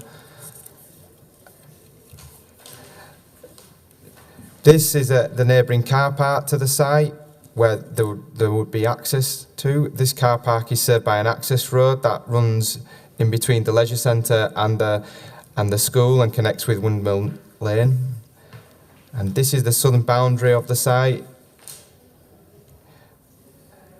Neighbouring sports fields and its relationship again with the houses up Batley Lane. And this is looking towards Windmill Lane. And then obviously the relationship with the nearby community farm. So then photos illustrate, as well as the proposal site, that the site is relatively well enclosed with limited visibility and access from the public realm. Officers believe that the proposed built form and height would ensure that it would not have any impact on its surroundings. The proposed building provides an open exam hall, as previously said, for 210 pupils with an ancillary 30-person space and associated booths. The school currently uses the sports hall at the neighbouring Batley Sports and Tennis Centre, where there are conflicts between exams and sports and recreational events. There are also issues with staffing in terms of erecting and packing away the exam desks after each exam to try and minimise such conflict. The proposal seeks to resolve such issue. However, the application site, like most school grounds in the district, are designated as urban green spaces. Information provided with the application does not address the provisions set out in the policy LP 61 of the local plan, and as such, if members are minded to approve the planning application, it would represent a departure from the local plan. However, officers in this instance considered that the need for enhanced school facilities justifies the loss of urban green space in accordance with paragraph 94 of the NPPF. There are no objections from the consultees, including Sports England. Consultees from Public Health and Sports Activity have questioned whether the proposal would result in the loss of a playground, but the applicant has confirmed that the site is outside the school secure perimeter fence and access is restricted. KC Highways, DM, have no issues, subject to a condition on the proposed construction, access and a management plan being agreed, and the applicant has recently provided this information to address this condition. The lead local flood authority have also no issues, subject to a condition requesting further detailed drainage information. And again, the applicant has submitted a scheme to try and minimise, to try and achieve the minimum reduction of 30% reduction in surface water runoff in line with policy LP 28. Finally, the council have received 2 letters of objection received in relation to the residential amenity and traffic in relation to the increase in numbers, but the proposed exam hall is over 40 metres away to the nearest dwelling house, and as such it's considered that there will be no adverse impact on residential amenity. The proposal would also not result in an increase in pupil numbers, and the school has agreed a condition to ensure that the building cannot be converted without planning to increase pupil numbers in the future. Therefore, subject to agreeing the necessary planning conditions outlined in the Planning Committee report and the planning update, officers recommend approval of this application. Thank you. We have Jim Granger, who's the agent.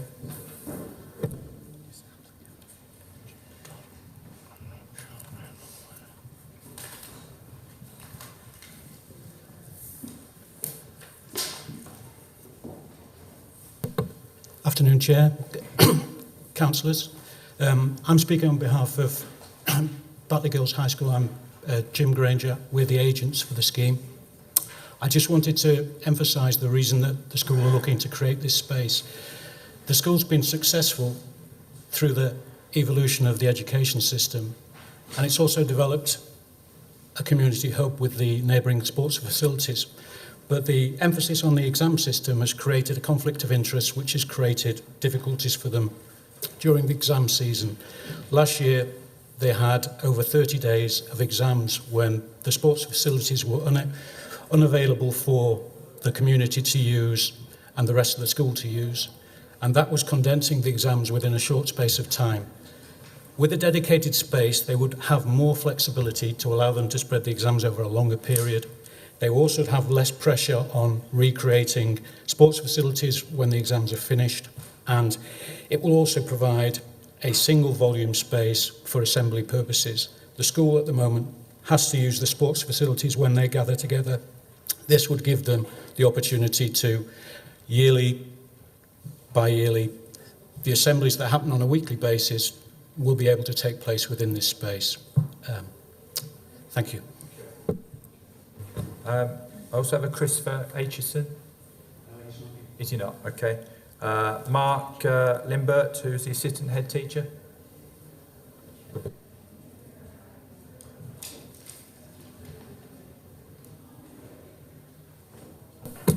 Chair, councillors, just to reiterate what Jim stated, the space is currently assembled and disassembled every day on an exam period. The caretakers have to take up and put up and take down 220 plus tables every day, so the sports centre could be used on an evening and then put up again the following day. Last year we used 39 days of the school term, which is over 20% of the school year, in providing exam facilities. It's not just exam time for GCSEs and A-levels, there are progress exams that go on through the year. And as the education system goes on, then we'll be expecting to use the space more and more for exams and progress tests, etc. So this is for the well-being of the caretaking staff and also to give the students back PE facilities when they need it. Thank you.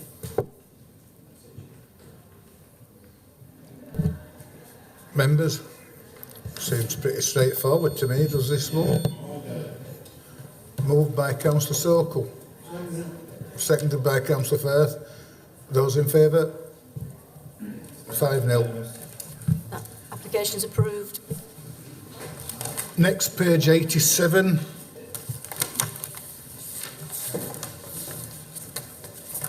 This is New Way Road. It's the YMCA. Yeah, sorry.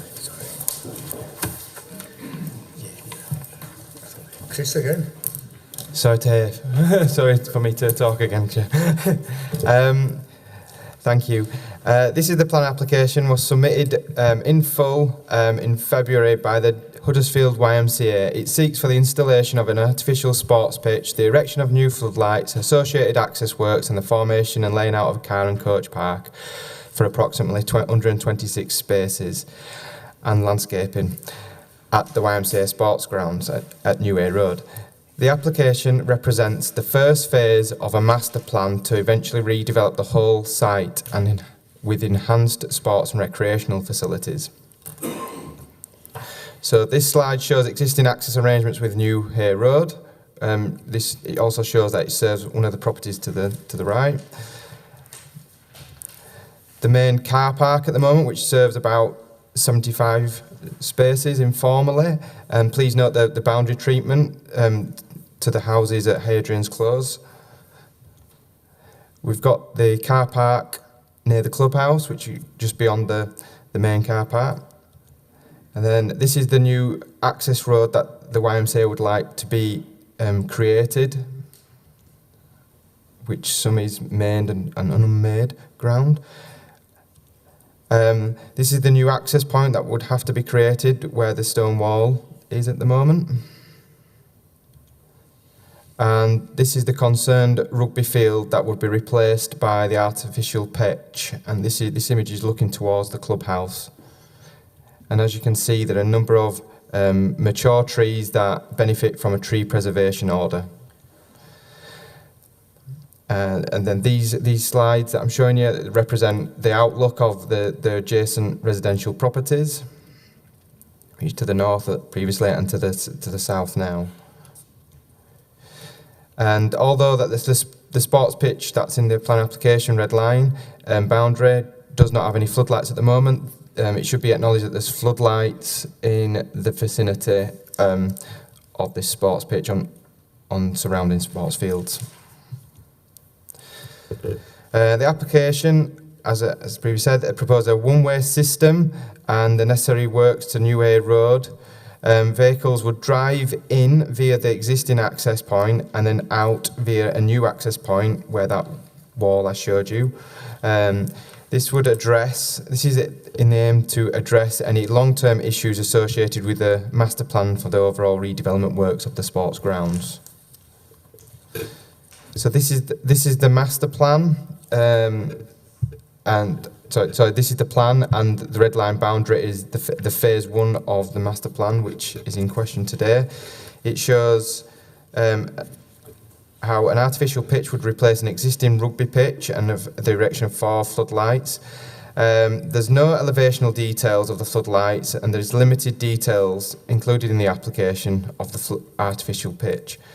The site is designated as an urban green space, and as such, no information has been provided to demonstrate how the proposal addresses Policy 61 of the local plan. Little information has also been included in the planning application to demonstrate the need for this particular artificial pitch and justification for the loss of a rugby union sports field. As such, Sports England have objected to the scheme.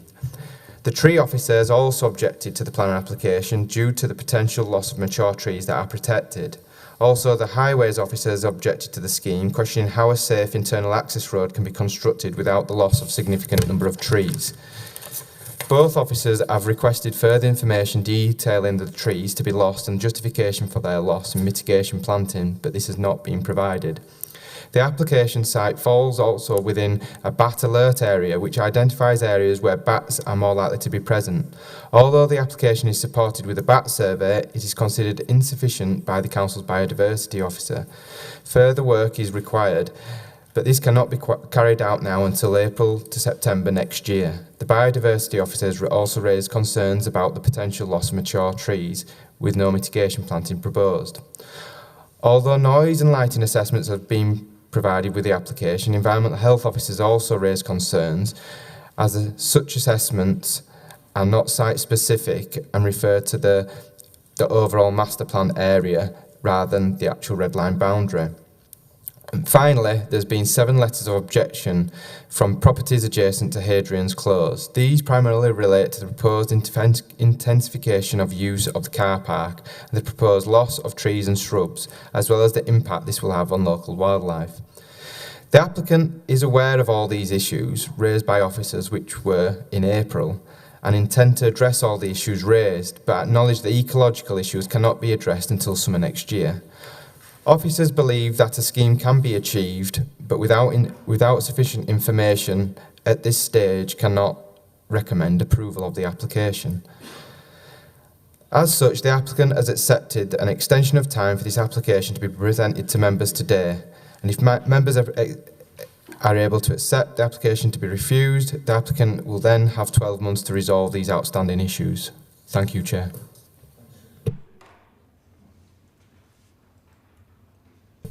Right, members, it's over to you. As you can see, there's not a great deal going for it. It's a great pity because I've played rugby up there quite a few times over the years with a bloody great big lump on my left leg still to prove it. So it's up to you. Oh, Andrew. Thank you, Chair. Yes, the officers have given us a fairly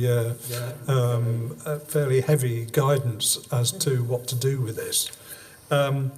As Councillor Hall has said, it is a pity that some enhancement of the facility can't be got. I just wonder how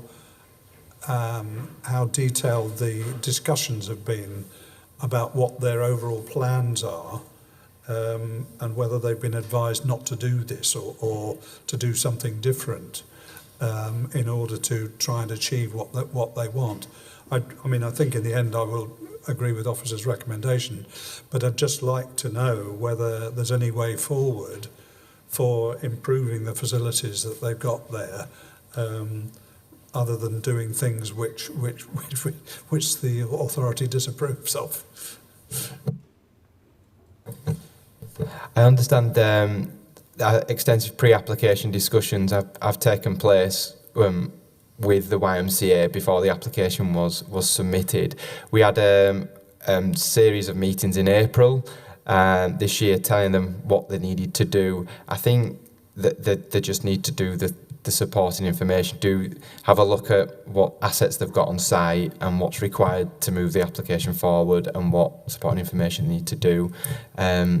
We've had quite a lot of discussions. It's just we could carry on extending time, to try and resolve these issues, but it's how long's a piece of string, and we can't indefinitely hold an application. That's I have it at the moment of time.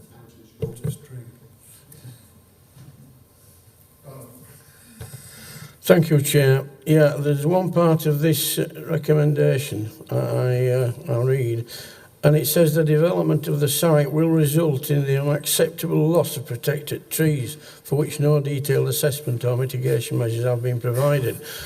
Look, seems to me every planning that comes to Kirklees, when the plans are put in, the first thing the people do that put the plans in, they start hacking the trees down before they even know if they're going to get planning permission.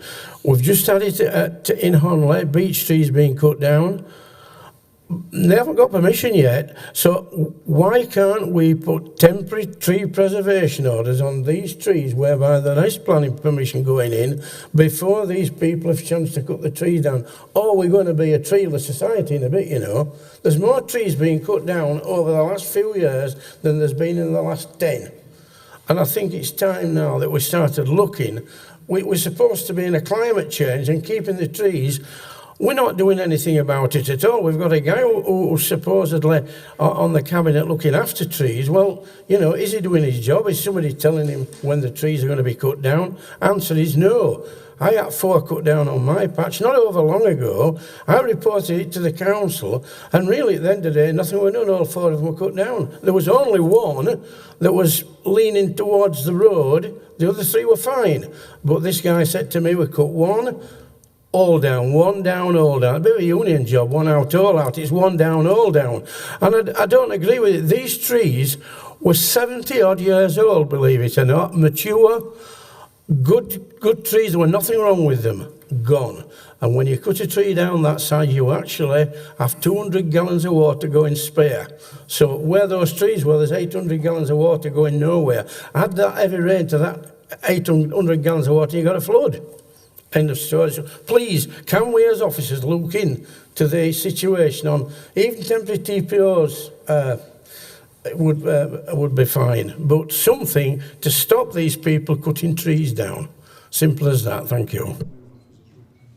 This has been moved by Councillor Pinnock to accept officer's recommendation. I'll second it, but on number 3, on recommendations, the trees are protected. They are definitely protected. That's one of the reasons for refuse. So, moved by Councillor Pinnock, seconded by me. Those in favour to refuse, please show and kill. That's unanimous. Next, we're going to Scottgate Road at Honley.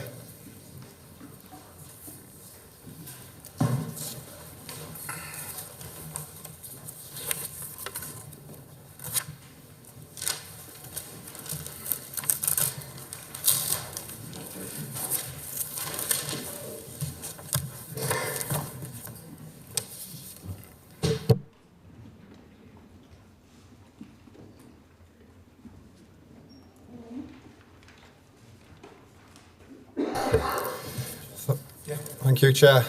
My name's Adam Walker. I'm the case officer on this application. The application's for 95 dwellings on land that's allocated for housing in the local plan. The site comprises this group of fields that we visited this morning, the bus parked somewhere around there. There's existing residential development to the south and to the east. This development to the east is set down from the site. There's protected woodland to the north. There's also historic quarry to the north as well that's regenerated. There's Clitheroe Farm to the west, which is a Grade 2 listed building, and there's some boarding kennels located here as well. So this shows the housing allocation with the application site with the red line around it. The application extends to the west of the application site to take in the listed building in there and this field just on the left-hand side as well. As a consequence, the net developable area of the allocation is reduced to maintain some openness around the listed building. The indicative capacity of the site is 93 dwellings. The applicant has demonstrated that the site layout makes provision for future development on the adjacent part of the allocation through an access road up to the boundary. And they've provided this indicative master plan showing potentially how some additional housing could be accommodated on part of the balance of the allocation. In terms of the design details, just to give you a flavour of what's being proposed, it's a mixture of house types, detached, semi-detached and terraced. That shows the detached house. Again, another detached house, mixing up the roof styles, hipped roof and gables. This is the semi-detached houses. This shows the typical terraced elevations. And that's some of the one-bed affordable units. Facing materials are artificial stone and concrete tiles. So this plan shows the layout. There's an existing stone wall to the frontage. Some of that will be retained along here and along this section, and then some would be removed to create the access. There'd be a new hedge or new section of hedge put in, and then there'd be a stone entrance feature to the access. Officers consider there's a reasonable mix of house types across the site. 20% of them would be affordable, and that they're pepper potted in 3 separate clusters with the red stars on, so one there, and one just there. The affordable housing would all be 1 and 2 bed properties, which will help to meet an identified shortage of this type of housing. Some open space provided within the site, including landscape buffers, and some areas of open space that have some potential for informal play. And the applicants very recently provided a plan to demonstrate that some natural play provision could be provided on site. And there'd also be an off-site commuted sum towards open space provision. In terms of the assessment, the principle of development's in accordance with the allocation, and the proposal provides an efficient use of land, delivering slightly over the indicative number of dwellings for the entire allocation. Large degree of openness is retained around the listed building, just over to the west. And officers are satisfied that the setting of the listed building will be preserved. Acceptable separation distances are provided to existing neighbouring property and in between new dwellings. Howes Development Management consider the scheme to be acceptable, and a £10,000 contribution is to be secured to upgrade the traffic lights in Honley Village, which we went through this morning. An acceptable drainage scheme has been proposed, and additional information has been submitted this morning, which significantly alleviates the noise concerns that have been raised by environmental health. In summary, there have been a number of amendments made to improve the proposal, and officers consider that this is a good scheme which provides the necessary planning obligations, plus an off-site contribution for highway improvement works to help alleviate some of the impacts of the development. The recommendation is to delegate approval of the application as set out in the update, including the education contribution that takes into account the additional dwelling. Thank you, Chair. We have one speaker, that's Paul Butler, who's the agent for the application.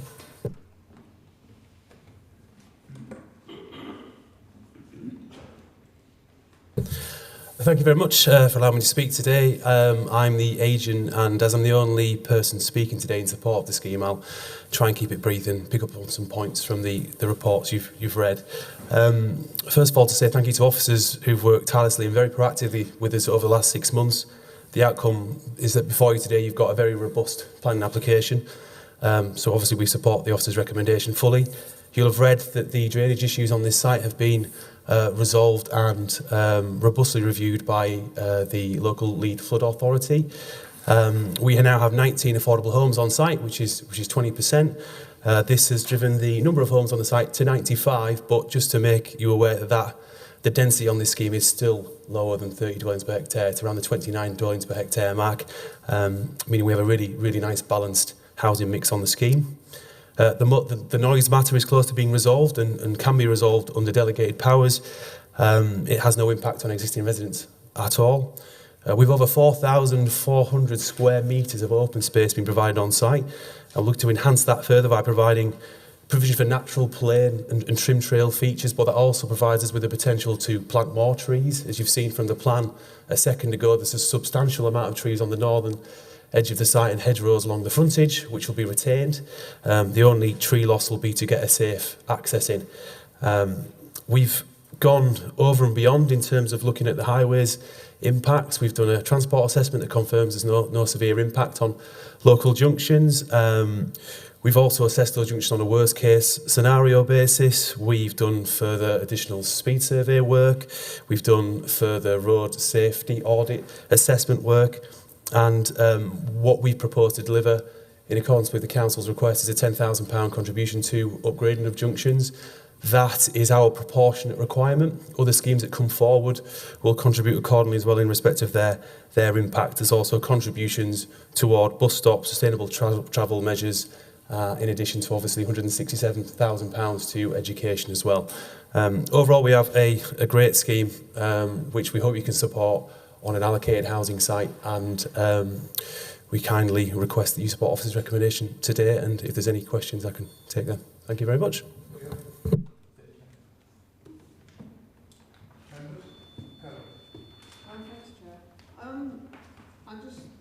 The questions about the dumping that's suggested might take place into woodland, and also the kennels. I mean, first off, the dumping, it does suggest that the developer will provide a composter for those houses, but I'm not clear if that's one composter or one for each house. I'm not quite sure what those arrangements are. And then the kennels. I think I just heard there were no complaints from existing residents near the kennels. I know kennels at feeding time can be horrendous, absolutely horrendous. And I also know of a similar occasion where some new houses were built by near another kennels in Holford. I don't know if Donald remembers this. And the owners of the kennels were asked after the event to put up noise attenuation, which they felt was rather unfair because they were there first and not they were there 40 years. Yeah, and obviously dog noise is really difficult to attenuate, but I'm not quite sure again how this noise is meant to be dealt with, because even if there's no complaints from existing residents, that's not to say that new residents won't.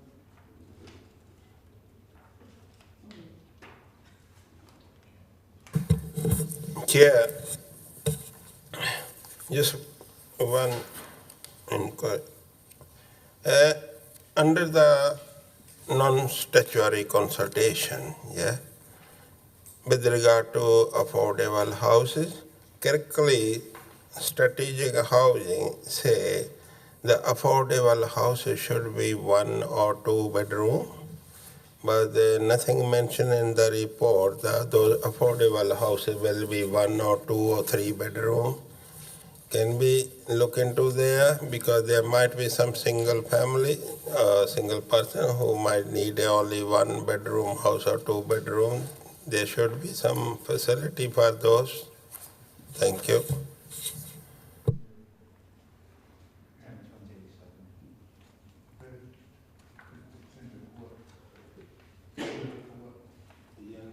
Says 42 bed and 4 1-beds will be the affordable mix, and whatever the extra one was.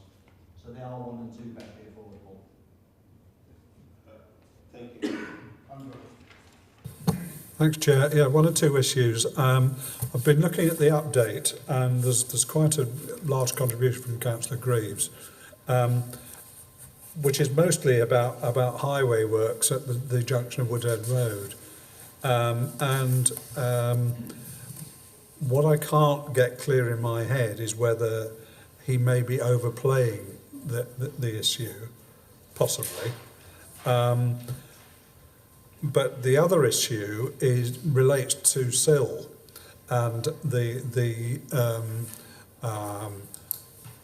obligation that will be put upon developers of housing developments to put money into a fund which can then be used at the authority's discretion.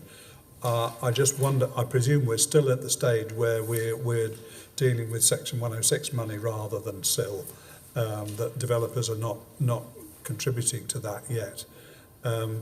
But I hear what he's saying about that junction, and I am not quite clear how 100 houses, how the traffic from 100 houses will have the impact that he implies.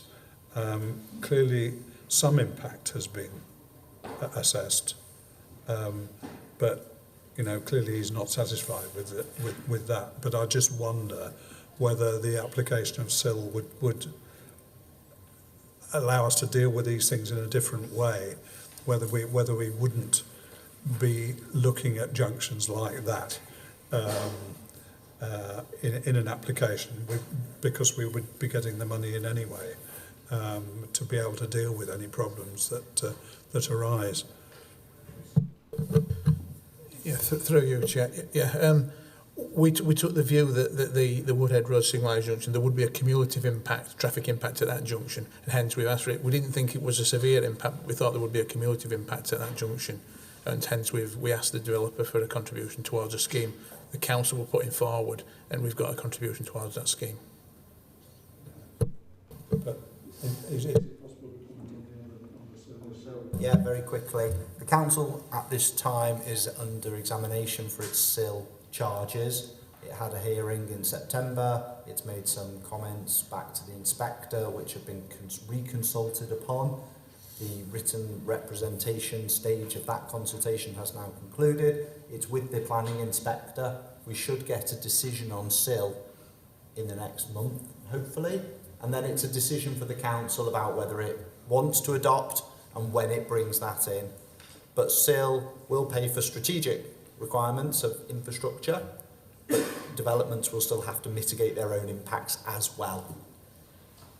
Thank you very much for that. That's helpful. Thank you, Chair. Well, I've just been looking at one or two things on here regarding these 90 houses. First of all, I would like to know, with the Woodhead Road traffic lights, we're spending, or they're giving us, or somebody's giving us £10,000 to upgrade them. How are you going to upgrade something that works fairly well just at present? What's the situation on upgrading? What are you going to do with them? It's a crossroads, you know. Yeah.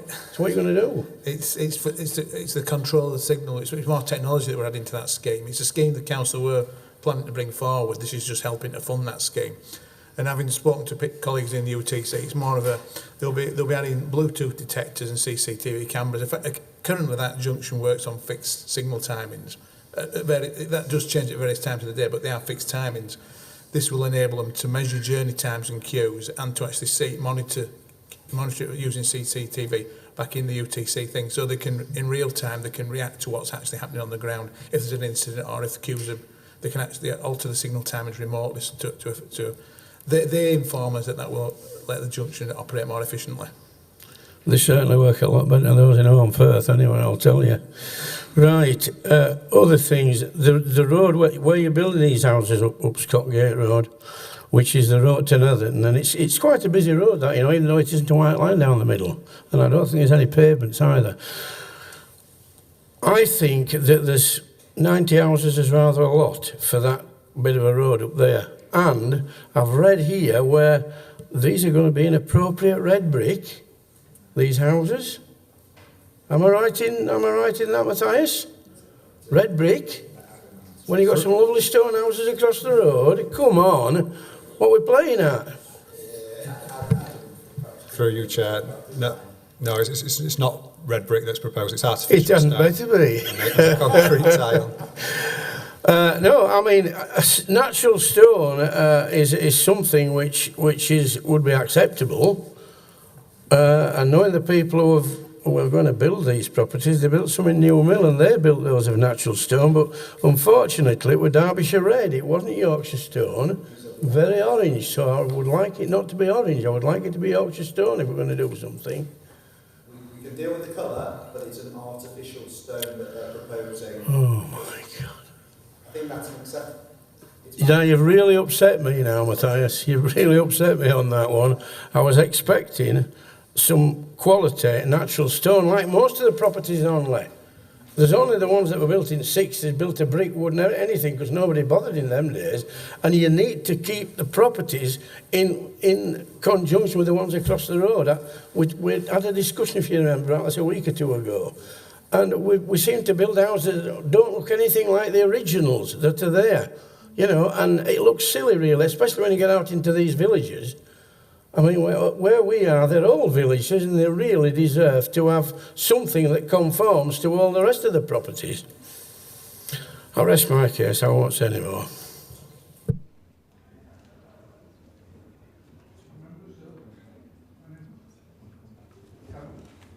Sorry, I didn't have an answer to my questions.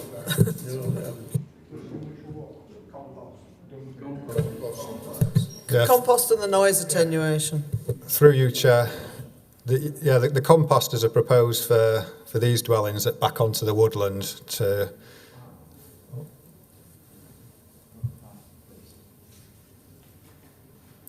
Yeah, so it's plots 11 to 26, I think, which back onto the woodland just here. So there's a couple of things. Developers propose to give these properties composters and for each of those houses 11 to 26 and then we've also looked at the boundary treatment to make it slightly higher on there, essentially just to discourage residents from tipping it over and then introducing flora that's not appropriate in that area. Just in terms of the noise, we did get some additional information this morning. The Environmental Health Officer is here, he can probably comment on that better than myself. Through you, Chair, thank you. I'm Richard Hume, Environmental Health Officer. Throughout the application, we've had concerns about the noise from the kennels affecting the future residents. A noise report has been submitted, but we've challenged that report because we considered it was didn't present a full picture. This morning, we have received some additional monitoring data that we've not really fully digested at the moment, but it does seem to indicate that the kennels do not present a significant noise problem that would affect the future development. We will look at that information in greater detail and we should be able to resolve any noise issues through conditions. Thank you, Chair. Do we know how big the kennel or how many dogs the kennels will take? Yeah, the kennels are licensed by Kirklees Council. I understand there are, I think, 36 pens there, but some of the pens are larger, so they can take a total of 42 dogs. Thank you, Chair. Yes, thank you, Chair. I've just been reading here, trees. No objection. The trees around the perimeter of the site can be retained, provided that the proposed tree protection measures are implemented. Can we see those are implemented all around the site if this goes through? We will, yes. You will? Yeah, there'll be planning conditions that require the developer to put in appropriate tree fencing, standoff distances. That'll be put in place, and that's a pre-commencement type condition. So that has to be done before they go on site to protect those trees.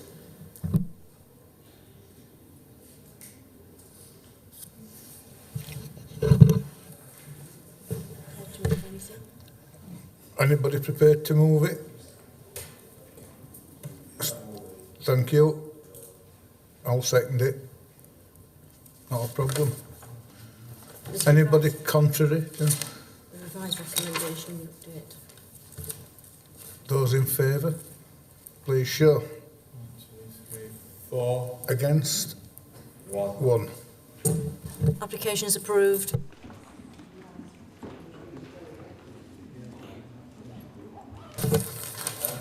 Next, page 117. Glen, this is Oaks Mill, New Way Road at Oaks.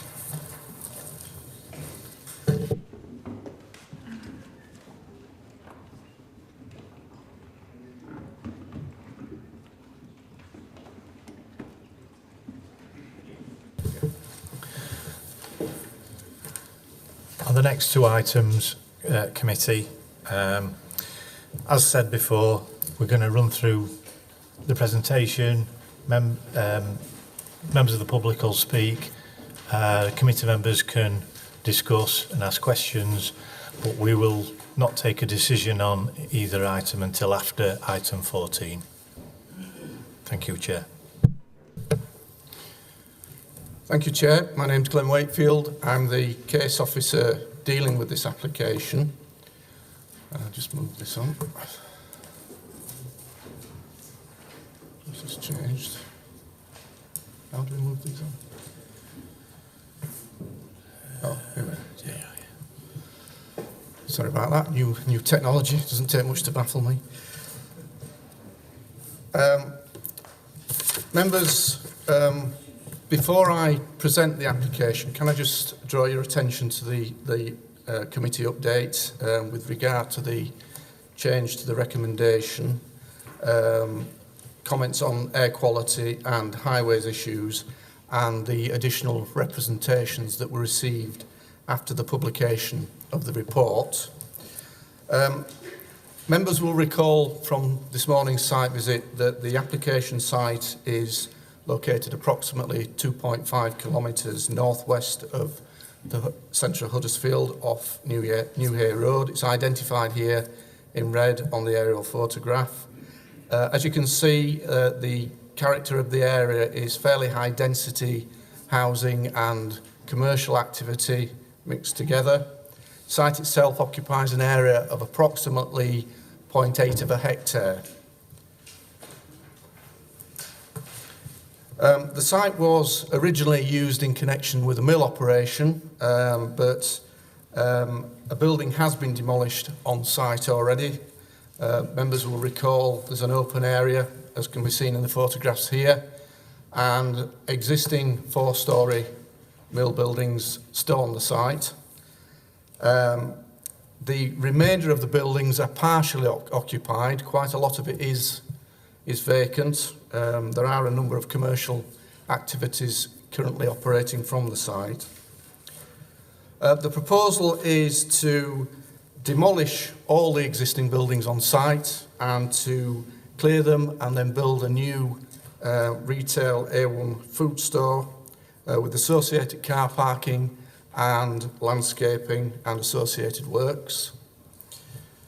Current policy for the site, it's not allocated in the local plan, so it's not allocated for any specific purpose. Consequently, the principle of the proposal is acceptable, subject to it not having a significant conflict with local or national policy considerations. The proposed retail store would be located to the south of the application site here, with car parking in front, adjacent to the highway, and to the west over here. There will be a loading bay on the eastern side of the building here. The design of the building would incorporate a mono-pitch roof, which would be lowest on the southern side of the site, which is adjacent to the nearest residential properties, and that would reduce the impact on those dwellings. The applicant proposes to use natural stone on the primary elevations of the development in combination with rendered panels. So you can see on the elevational drawings here, you've got, this is the elevation that will face New Hay Road. You've got natural stone and then rendered panel element there. On the western side, natural stone and glazed panels, and then on the eastern side, again, a combination of stone and rendered panels. This can be seen in the artist impressions that have been provided here, which give quite a good idea of how it would sit within the existing street scene.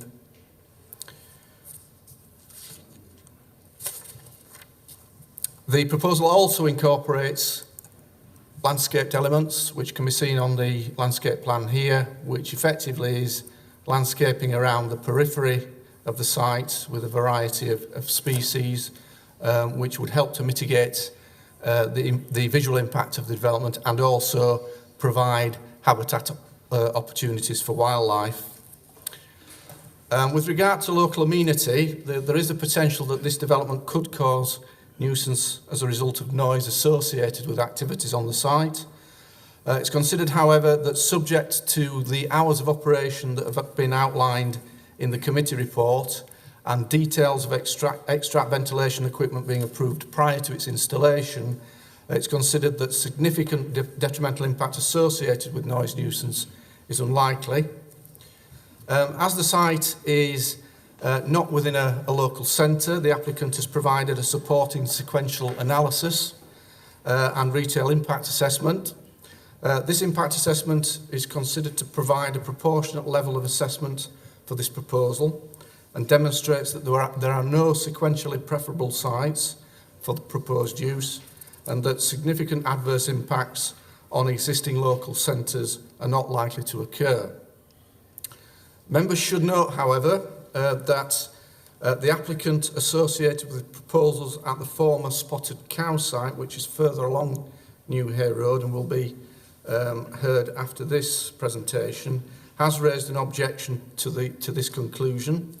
This couldn't be addressed in the committee update due to its late receipt. A full copy is included in the update. To summarise, the objector's view is that the evidence that was used to base the retail impact assessment used to support this proposal is out of date because it was based on the Kirklees retail study which gathered information in 2013. Consequently, the objector asserts that this application should not be determined until further survey work is completed and can be used to inform an analysis of retail impact. However, the retail impact assessment carried out in support of this proposal has been independently assessed, and it's the view of officers that it provides an adequate and robust analysis. Due to the current condition of the site, it's unlikely that it will provide significant habitat opportunities at the present, other than the potential for bat roosts. A supporting survey carried out in support of this application has indicated the presence of a single roost. However, it's considered that satisfactory measures, as outlined in the committee report, can be secured to mitigate the loss of this roost. It's also considered that further biodiversity enhancements can be secured associated with the landscaped element of this site. With regard to drainage and flood risk, the site is within flood zone 1, so therefore at very low risk of flooding. A supporting flood risk assessment confirms this. However, further survey work has been recommended with regard to the potential for a watercourse to be on the site, feeding a small pond that exists on the northern boundary of the site. It could be secured by planning condition. Proposed surface water and foul drainage arrangements to an existing public sewer is considered appropriate, subject to full details being agreed. Again, this can be secured by planning condition. It's considered that the proposed access and parking arrangements are acceptable. I'll just hand you over to my colleague, Chris Dowes, who will just give you a little bit of detail regarding highways considerations. Thank you, Chris. Right, thanks, Glenn. Yeah, I think it's been covered in the update, but I'll just sort of give an appraisal of it. Highways initially had some concerns regarding the access and not so much the capacity, but more the delay that would be caused to drivers exiting the site. And sort of experience shows that sort of can lead to frustration if you're waiting to turn out of sight, particularly if you wanted to turn right. You tend to try to force a gap onto the main primary route, and that can lead to, you know, sort of highway safety concerns. I was suggesting the highways consultant went away and looked at this, and they've come back with a revised design which incorporates a right turn lane for coming out of the site as well, so there's a left and right turn. So that will reduce the queuing within the site. I mean, capacity-wise, it would probably work anyway. They've also incorporated a pedestrian crossing island because the access is obviously a little bit wider to assist pedestrians crossing that. So from a highway point of view, the access is now considered acceptable. We've incorporated a one-way circulating route in the car park that should also enable cars to get off of the highway quickly. There won't be sort of any chance of queuing back onto the New Hay Road. And it also includes a pedestrian crossing point of New Hay Road to link to the bus stop on the eastbound bus stop. So from a highway perspective, the access has now been addressed. We just sort of found that in the last, well, just in time for the update, but it wasn't in the initial report. Okay. Thank you, Chris. One other point, members should again note that the applicant associated with the Spotted Cow application has raised an objection on highways grounds. Again, this couldn't be addressed in the update because of the lateness of the receipt of that. As previously indicated, there is a full copy outlining their objection. To summarise, the objectors indicated that comments from the Council's Highway Service have not been published on the Council's website, and the application should not be determined as committee members and members of the public have not had an opportunity to review the comments. Furthermore, any changes that have been requested, there should be a public consultation carried out to allow interested parties to comment. Final comments from Highways were received on the 18th of November and have subsequently been uploaded to the Council's website. These comments have been summarised in the update, the committee update. With regard to further public consultation, the changes secured in connection with the access arrangements are relatively minor, and the point of access remains the same. It's therefore considered that further public consultation is not appropriate in this instance. With regard to representations, a total of 79 representations and 2 petitions containing over 2,000 signatures have been received in connection with the proposal. The issues raised and associated responses have been included in the committee report and the update. Thank you, Chair. Okay, we have some speakers for this. We've got Jonathan Wallace.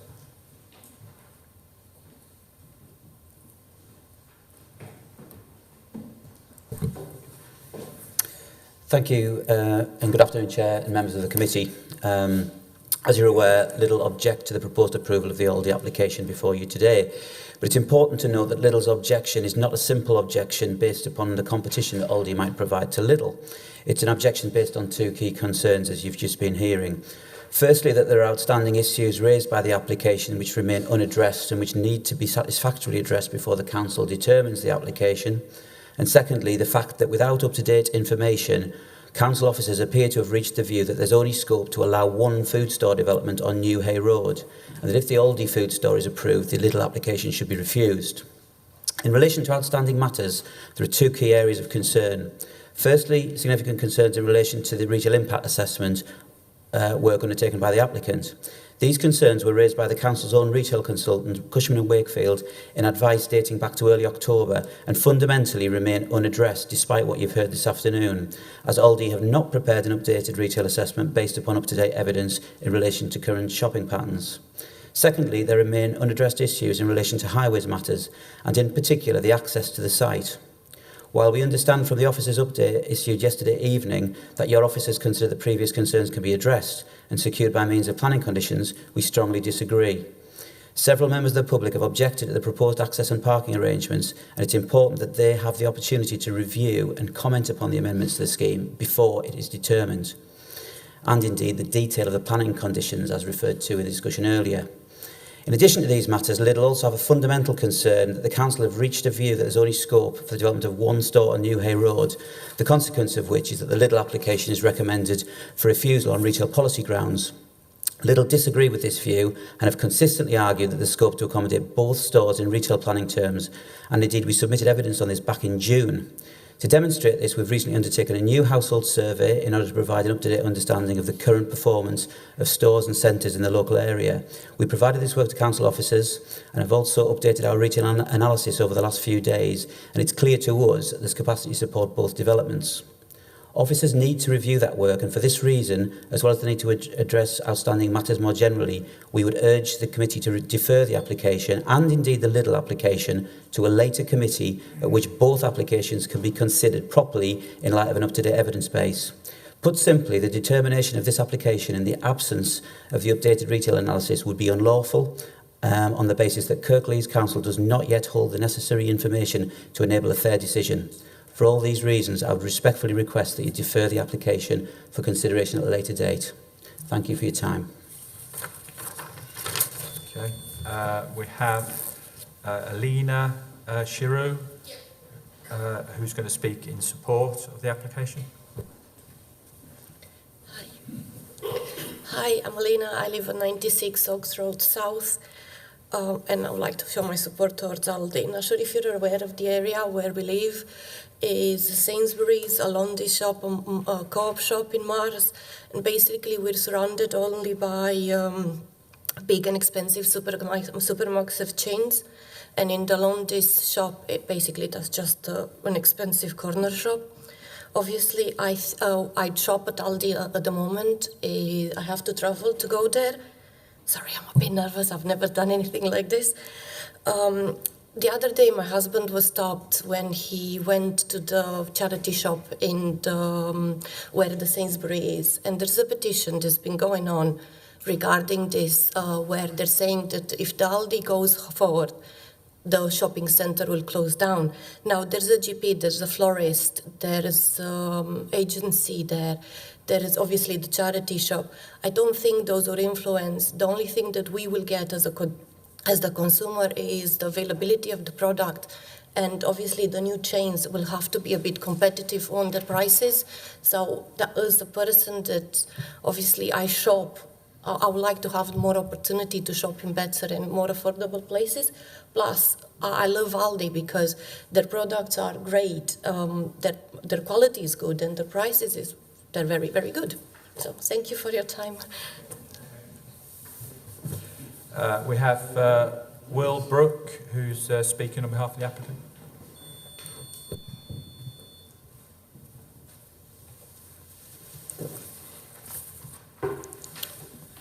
Thank you, Chair, for allowing me the opportunity to address members on behalf of Aldi. Firstly, good afternoon, everyone. My name is Will Brooke, and I'm a Property Director for Aldi. So to give everyone a little bit of background on this site, prior to submitting our application, we undertook a community consultation exercise. This involves sending out over 2,000 newsletters to local residents, and in February of this year, we held an open consultation event at the Salvation Army Hall, which, as you probably know, is very close to the proposed site. In response to our consultation, we received 142 letters of support, which represents around 89% of those who responded. It is evident, therefore, that the local community are keen to see Aldi providing choice and competition in a location that is convenient for them. Throughout the entire process, Aldi's consultant team have worked hard to ensure that the necessary technical information has been provided and alterations to the original scheme have been made in line with the comments and feedback received. Specifically, throughout the process, variations on the use of materials have been discussed and are now agreed with the planning officer. Changes have been made to the site access to ensure that highway safety is not compromised, and an independent road safety audit has been carried out. Additional retail policy work was also undertaken to ensure that the Council's independent retail planning consultants had as much information available as possible to be able to provide informed advice. Now let's address the elephant in the room. There are two planning applications in front of members today for rival discount food stores. We want to be clear that, as Aldi, although the applications are linked in terms of retail impact, there are two additional policy reasons for which the Lidl application has been recommended for refusal. Neither of these are related to Aldi, and as such, neither of these two additional policy reasons should be a reason for delay to the Aldi application. We note that Lidl submitted an objection to our application just yesterday, many months after our submission, and we request that members identify this as exactly what it is, a somewhat underhand competitor objection. Officers have been clear with members. All of the issues raised by the Council's independent retail consultants were addressed at the time and have been subsequently agreed. We've also had a number of discussions with the Highways Authority, and members will see that sign-off has been granted. Aldi have taken advice and firmly believe that there is no reason to delay an Aldi consent. We note also that Lidl are preparing further evidence to justify both stores. If this is indeed the case, then there is no reason to delay Aldi's investment. In terms of the principal use of the site, the Aldi application is in line with planning policy. The site is brownfield land in need of regeneration, and Aldi will bring a number of benefits, including local jobs, investment, and convenient shopping choice. We respectfully ask, therefore, that members support the officer recommendation and vote for an Aldi approval. Thank you very much.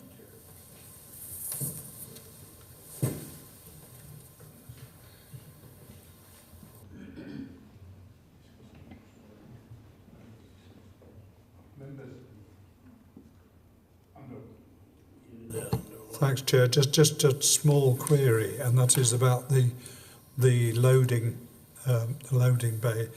Do I understand from this plan that lorries carrying out deliveries will come into the site in a forward gear right to the end, or do they turn right and then back into the loading bay, or the other way round?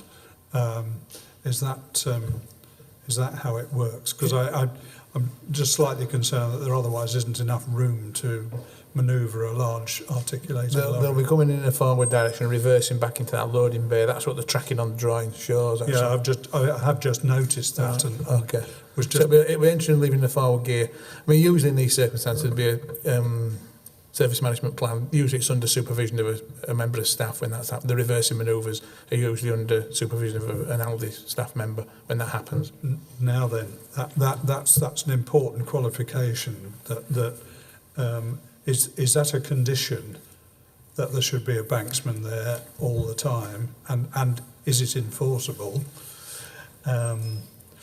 Because I worry about conditions. In my like experience, that. in my experience, in most of these type of stores, it is a condition. Having said that, I see them in real life operating without a banksman. You know, the one in my own town, there's an Aldi and a Lidl, and I see the goods arriving early morning, and the car park's usually empty. It just reverses into the docking bay. We can make it a condition, yes. I'll think about that. Thank you.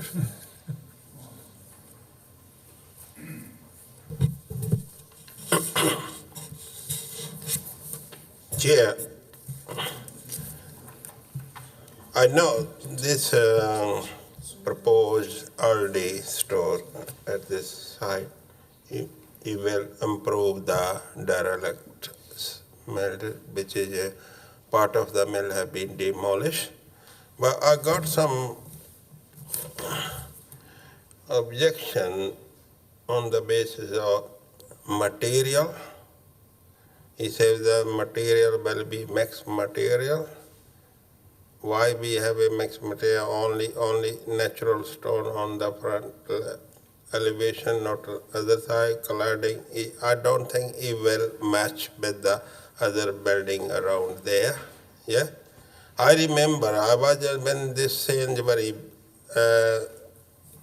Shorehead roundabout was built. Yeah, before that we had an application. They all proposed not a natural stone or brick or some other material, and the committee said, even one of the committee members said, unless they use the natural stone, Yorkshire stone, the Sainsbury store will be built on his dead body that time. I'm not following that line. Oh, it's not right. We should have a all around the natural stone. Yeah. Second thing, because I've been a councillor for many years, I know, but just few years back, 2-3 years back, this area, Lendley area, was well known for the antisocial behaviors. There were young people gathering all over from other Huddersfield area, and and the authority, including council and the police, it took a years to remove the antisocial behavior from this area. Look into the hours of operation. If we accept these hours of operation, my fear is the antisocial behavior will come back to this area. It will cause more bother to the local residents. So we need to take into account that before we recommend this application. Thank you.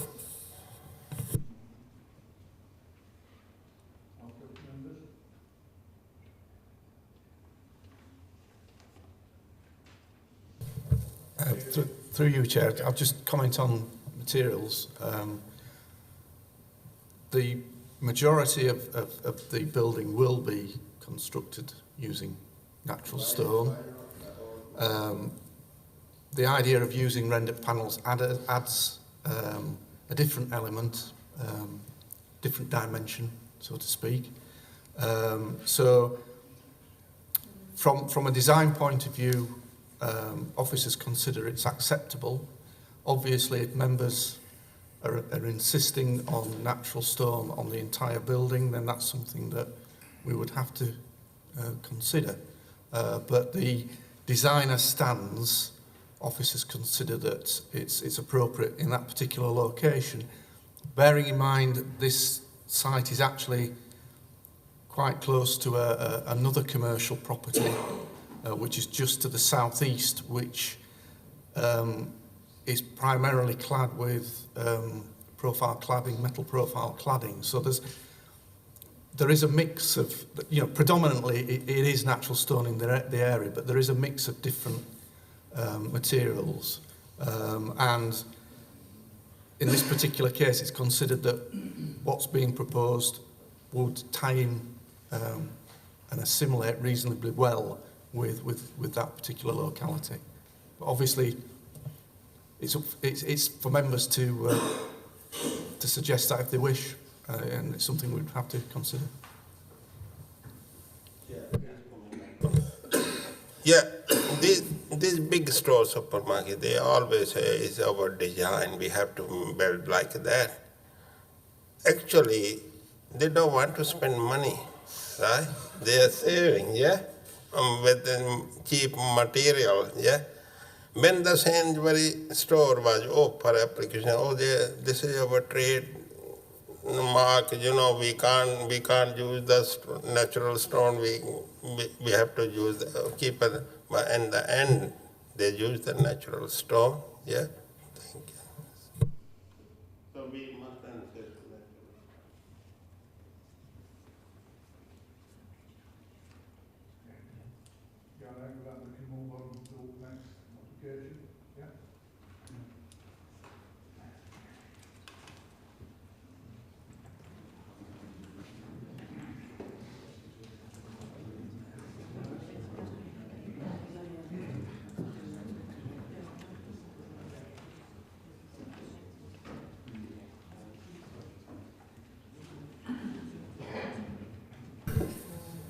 Item 14. Thank you, Chair. Adam Walker, the case officer. The site's the former Spotted Cow public house and an area of surrounding land, which you can see on this aerial photograph.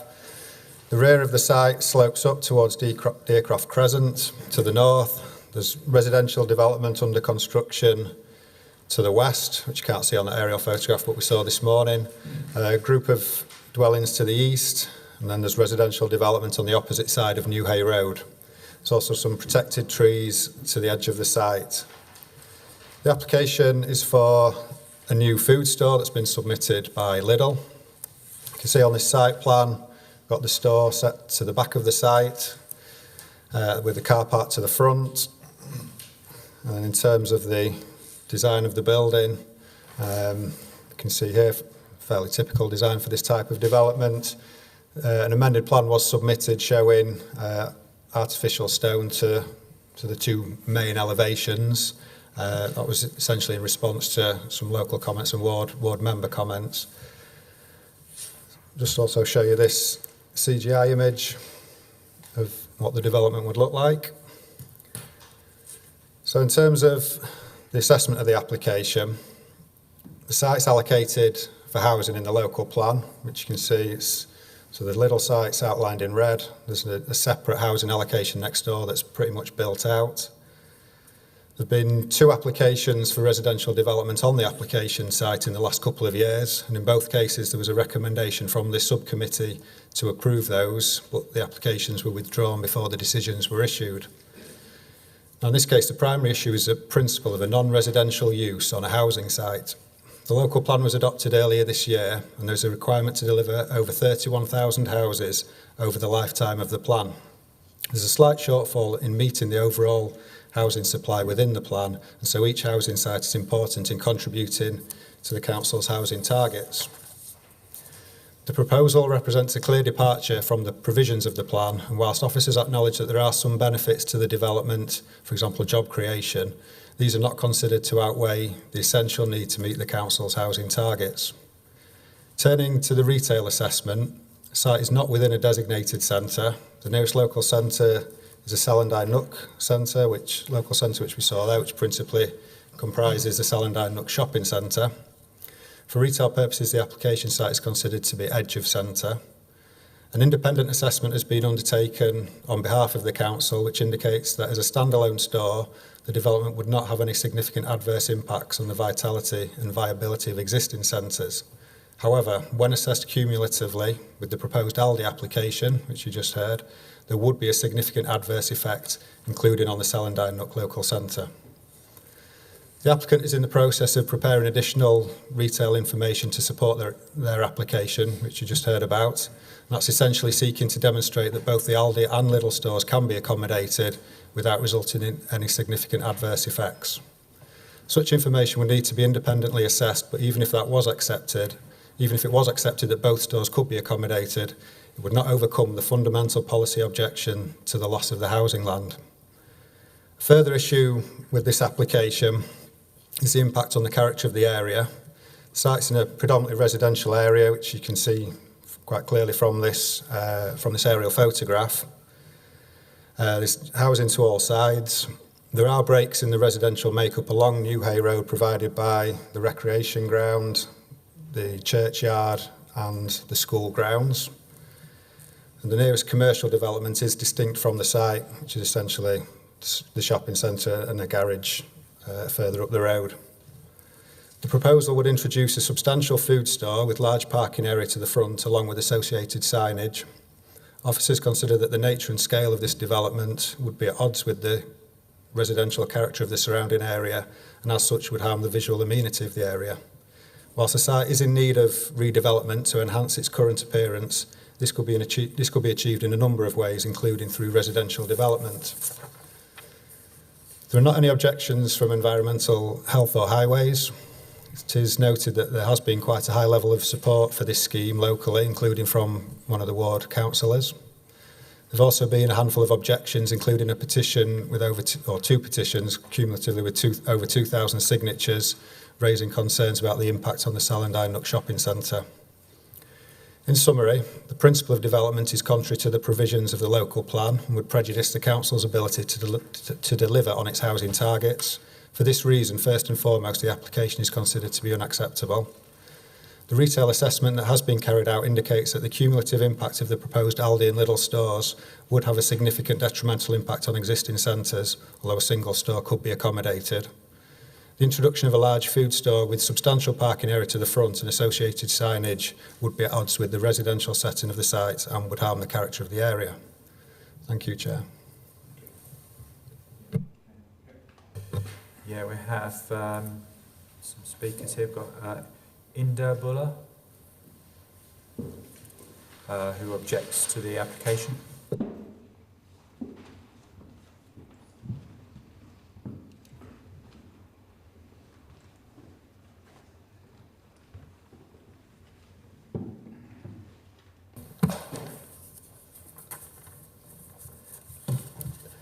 My name is Inderjit Singh Buller, and I am here to represent the tenants of Sallandine Shopping Centre as well as the owners, which is Buller Brothers Limited.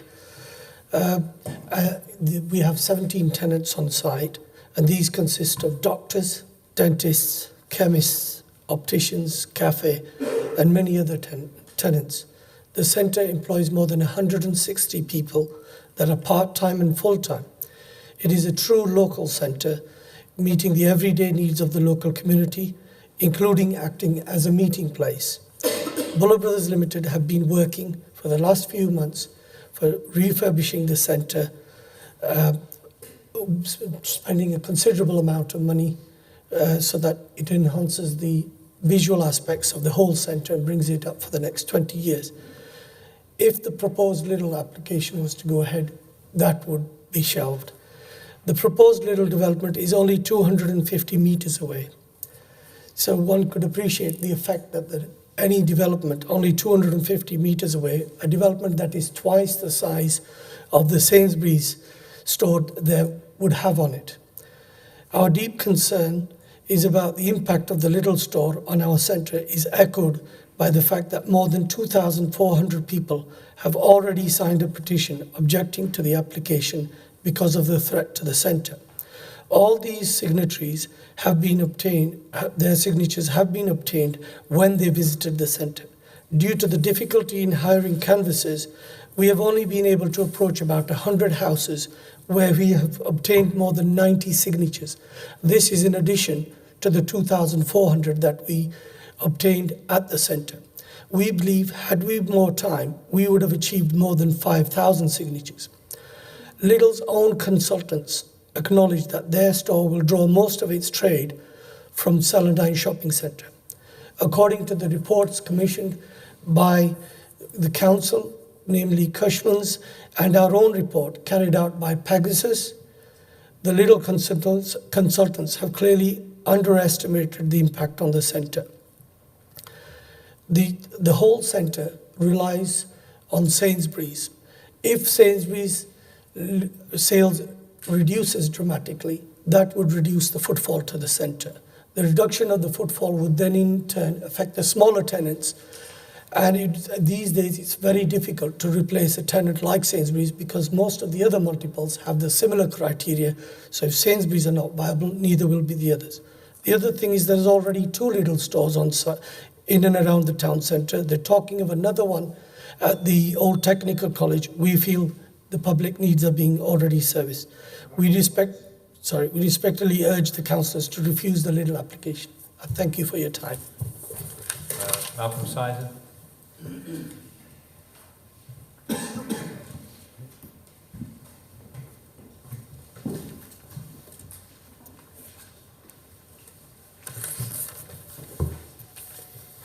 Thank you, Chair. My name is Malcolm Sizer. I'm a planning consultant acting on behalf of Buller Brothers in respect of their objection to the application. You have in front of you the officer's report recommending refusal for 3 reasons. I wish to comment on the first 2. Shopping policy, insofar as the proposal's impact on the Celandine Nook Shopping Centre, and secondly, local plan housing policy. Dealing firstly with shopping impact, you have heard the officer's report and recommend that the application by Aldi for a food store at Oaks Mill should be approved. I would expect you to accept that recommendation. That being the case, it must be seen in the light of Lidl's own consultant's acceptance that the adverse impact of the opening of both the Lidl and Aldi stores on the Celandine Nook Shopping Centre would be some 26%. Your officers quite rightly consider this would be a significant impact, such as to justify refusal of this Lidl application. Even without the Aldi store, its adverse impact would be considerable. Refusal of the application would reflect the concerns expressed by well over 2,000 people who signed the petition referred to by Mr. Buller. I now comment on and fully support the officer's objection because the application is on land identified for housing in the local plan adopted earlier this year. It's not a potential housing windfall site. The potential of the site for housing is not a pipe dream by the council to meet a clear housing a clear housing need. An application for residential development of the site was considered by the Huddersfield Planning Subcommittee last year. The subcommittee resolved that, subject to a Section 106 agreement, that application should be approved. However, the application was withdrawn before the decision was issued. It is important that sites which are immediately deliverable are protected from non-residential uses. At paragraph 1011 of the officer's report, it is noted that Lidl state that, to quote, "There is no realistic prospect of the site coming forward for residential use because they own the land and have no intention of developing it for housing," end of quote. I would comment that I'm sure Lidl will look to sell the site if and when you refuse the application and any appeal is dismissed. I would urge you to accept the officer recommendation and refuse the application. Thank you, Chair. We have Robert Slay, who's speaking in support.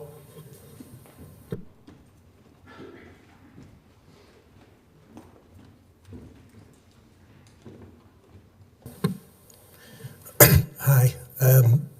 So thanks for the opportunity to speak, and apologies if I get things wrong. This is not a familiar environment for me.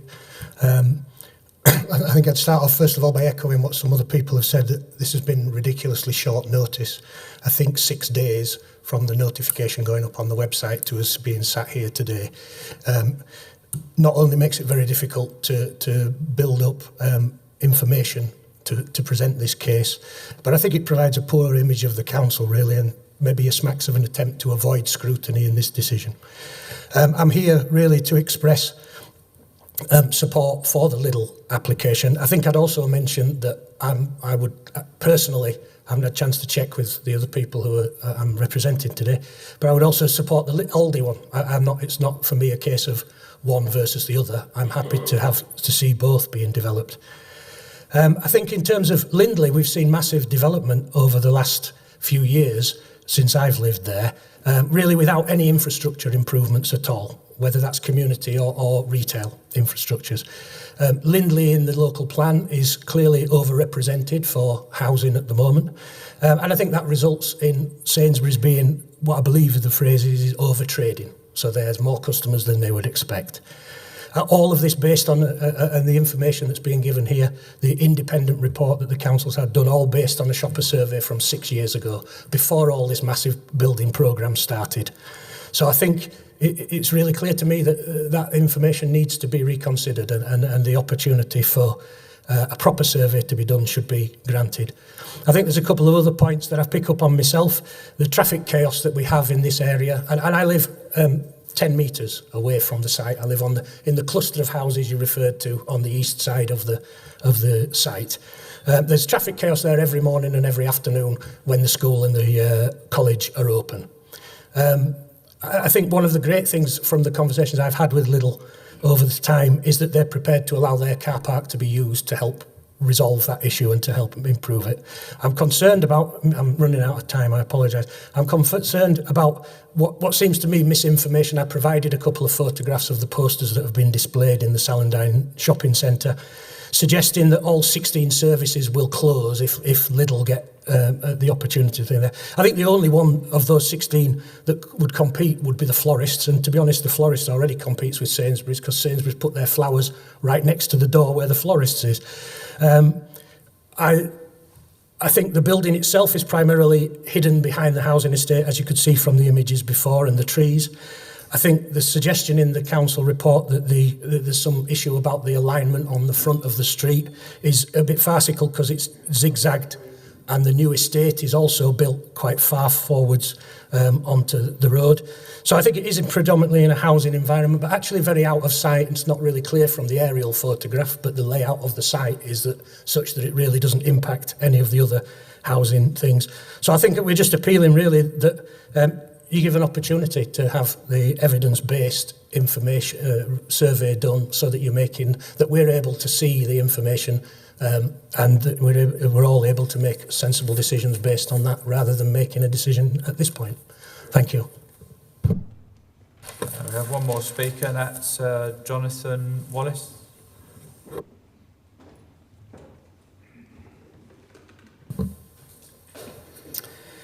Thank you, Chair. Lidl's been seeking representation in the northern part of Huddersfield for a number of years now, and they were very pleased to be able to acquire the site of the former Spotted Cow pub last year. Since submitting the application in March, and in response to consultation feedback, a number of improvements, the elevations have been made. We acknowledge that officers have raised concerns with the layout of the scheme, particularly the location of the store to the rear of the site. But these concerns are not well founded, because there are many developments on New Hay Road, as Mr Walker described earlier, where the buildings are set back from the road. And Lidl feels strongly, and I think residents feel the same, that their store will have less impact on the surrounding residential properties if it's set back into the site. The officer's report to committee highlights that the site is allocated for housing development in the recently adopted local plan, which is true. However, the site cannot viably be developed for housing without public sector support, as the cost of remediating the site is too high relative to the values which could be achieved through residential development. And you'll note that Homes England support was needed for the site next door.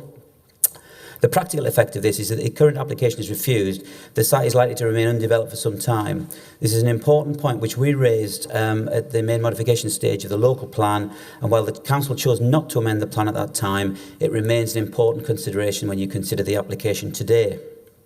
In relation to retail impact, in my comments on all the application, I've already explained we're currently preparing an updated cumulative retail impact assessment to assist the council. While this assessment will be available by the end of next week, and notwithstanding the fact that Lidl would like their application approved without delay, in my view, both the Lidl and Aldi applications should both be deferred to allow them to be considered together after the council have the opportunity to consider this new information. In the meantime, I'd stress that our work to date is showing quite clearly there's no reason to be concerned about the ongoing viability of the Sainsbury's store at Sallandine Nook. Our surveys suggest the store is trading at a level which is 250% of Sainsbury's national company average. In terms of its size, relative to its size, it's the top performing store in the survey area, and we have the evidence to that, which we've actually provided to your offices in the last few days. Before closing, I'd like to comment briefly on support for the scheme. You'll be aware of the petition that's been raised and has just been mentioned. In our view, there's no likelihood of the concerns that are being raised coming into action, and the concern that's been raised behind that petition is unfounded. I'll draw attention to the significant support for the Lidl proposal within the community. 82% of respondents to our consultation event were supportive of the scheme, and 82 letters of support have been received by the officers, and a further 9 letters of support even since the committee report was published. This support is very welcome, and I hope you'll be able to support the scheme in due course, but in the meantime, I'd urge you to defer both the Aldi and Lidl applications to allow your officers time to review the updated retail information. Thank you.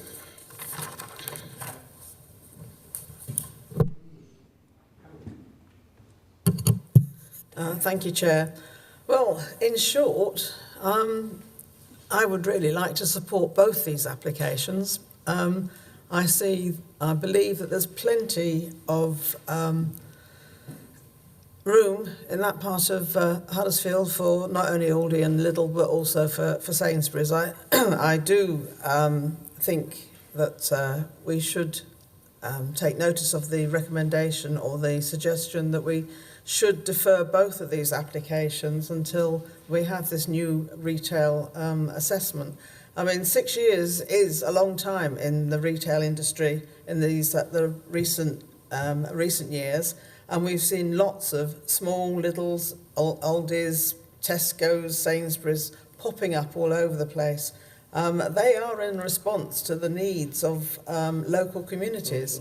I mean, they are replacing what we once knew as corner shops. They're a bit bigger than corner shops, but they serve the same purpose. They're small, they're local, they don't require you getting into your car necessarily and driving off for a couple of miles to the larger stores. They can be responsive both in terms of what they sell and how they support their local communities. So I think there is definitely, and we've seen it, support for this type of shop or store from local communities. I think there's an absolute dearth of shopping facilities in this quadrant or quartile of Huddersfield as well. I mean, lots of different stores have popped up on Bradford Road, Leeds Road, Wakefield Road, but none so far, or except for the Marsh shopping centre, on the Rochdale Road. It's that is where all the housing is being built, as has been said, up in Celandine Nook and to the south of that as well in Golka. That's where all the new developments have gone up. And there's plenty, I believe, of customers for all of those shops. And I'm pretty sure that a new retail assessment may well suggest that. There's going to be, and one of the reasons that these stores, Lidl or Aldi, anybody, haven't actually managed to have a presence in this part of Huddersfield until now has been because of a lack of sites. And the reason for that is the density of housing. We've got nothing but houses. I mean, again, it's been said that there's very few facilities of any sort in that part of Huddersfield. And that's true, because unless you knock down a few houses, you're not going to be able to find the space. This is having a very nice, well, I know it wasn't well frequented in the end, but a very nice pub is being knocked down for the Lidl site and an old mill for the Aldi site. There is no, unless the Tesco's was built on an old petrol station, there's no room, there's no space to provide this sort of facility, and I do think they're sorely needed. There's other advantages. I mean, like I certainly personally, I drive all the way over to the other side of Huddersfield to go to Lidl at the moment. I drive up Bradford Road. I wouldn't have to drive, I along with others wouldn't have to drive so far, and some people might actually take to their feet or a bicycle as well. So there's advantages of that nature as well. Both of these, it's really unfair to be able to toss one up against the other, I think, because they're both exactly more or less the same sales size, the same car parking space, same brownfield site. There's so little in terms of a choice between them, other than the fact that the site has been allocated for only, and I might say so, 32 houses, which really Lindley does not need. That's the only difference that there is between the two applications. So certainly, in many ways, I would prefer to support them both, but I am happy to recommend that we do defer both of these applications for the up-to-date retail assessment.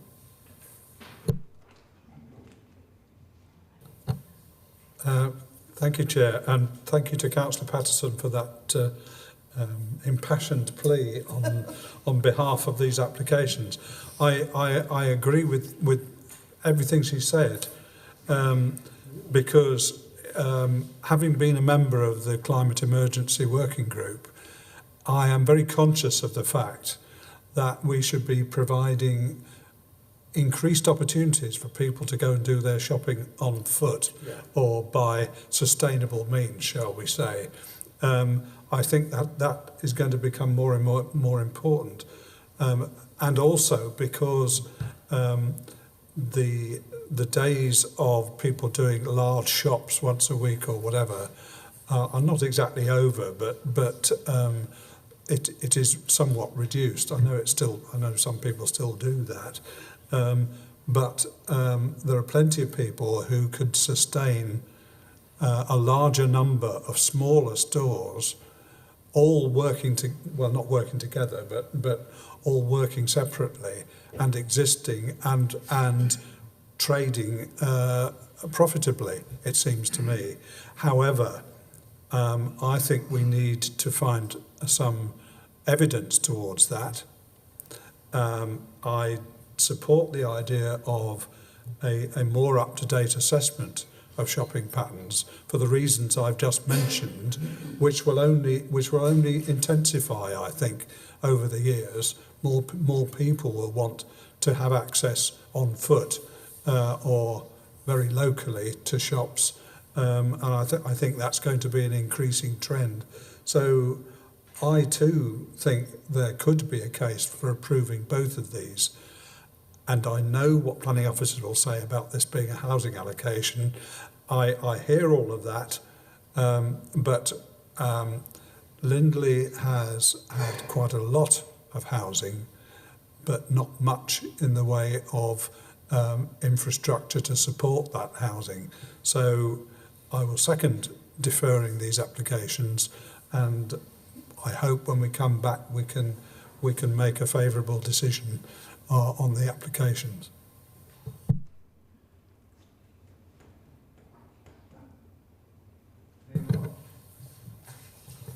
Chair, I think I'll agree with all that. I would have liked to seen them sort it today. I mean, how long is it going to go on? This is the whole thing. Can you tell me how long we're going to be waiting for the comeback on this?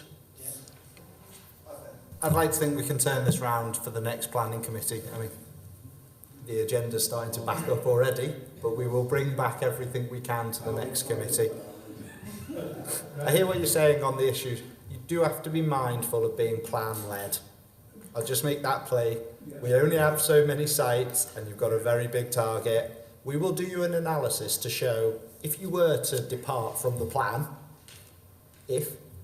what that means for delivery, and then at least you've got a rounded picture in front of you. But I think we all hear the benefits of both applications, but we do need to do the retail assessment to ensure that the existing centre can accommodate both. So we'll take away on that and pick up the material issue that you raised as well, Councillor. Chair, just to tell Matthias, I know they're good because we've got two up in Orme Valley and they're doing very, very well, thank you.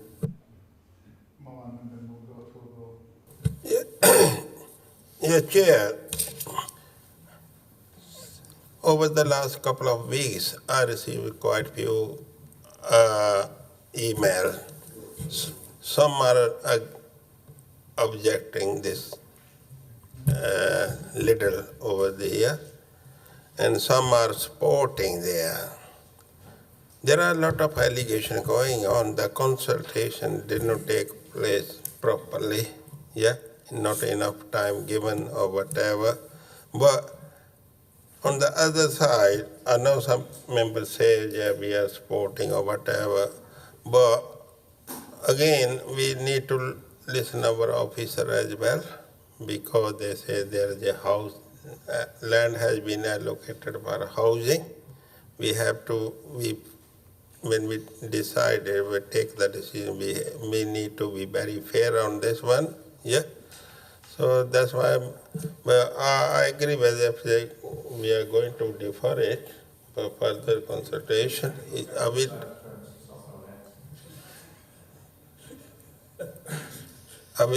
Are we going to defer it for further consultation or what? We're going to go through though, it's being moved by Councillor Pattison to defer both items. Yes. But we're going to have to take a vote on each item separately to finish it properly. To get this report back, and then it will come back to committee, then we'll make another decision again. Which one was the final? So, it keeps us off straight. Yes.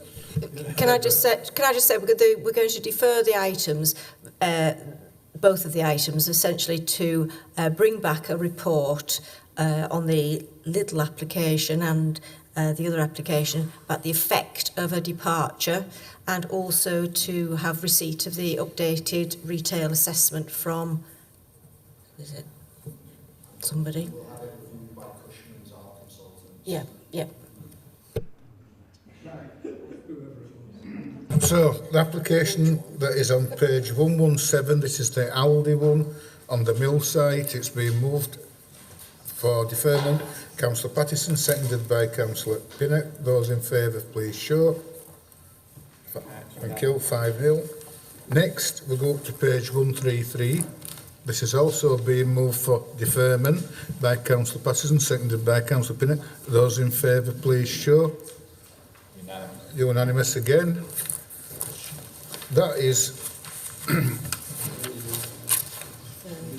applications where we've got to make a decision. It's finished. We've now got on page 147 pre-application.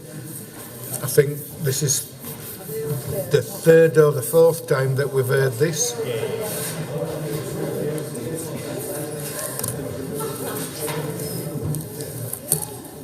No difficult. No.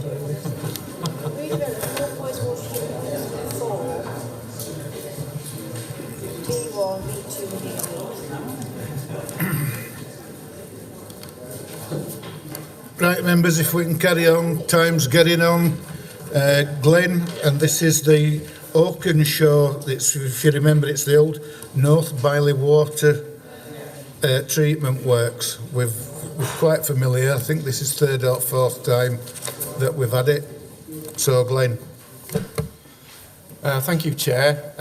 This is a briefing note to update members regarding a pre-application inquiry. I'll just give a brief overview of this particular proposal and the history behind the inquiry. And the applicant's agents are going to provide further detail with regard to future proposals for the site. I've identified the site on the aerial photograph here in red. It's located in Oakenshaw, adjacent to the M606, which is here, and close to the junction with the M62, which is I think it's junction 26 of the M62. The site occupies an area of approximately 23.2 hectares, much of which consists of brownfield land on the basis that it was previously the North Biley wastewater treatment works. The majority of the site is allocated as an employment allocation in the local plan. The original outline permission that was granted on this site envisaged that there would be a number of plateaus developed within the site which would then be built on. The applicant has come forward with some slight changes to the original envisaged scheme of working, which I'll come on to in a moment.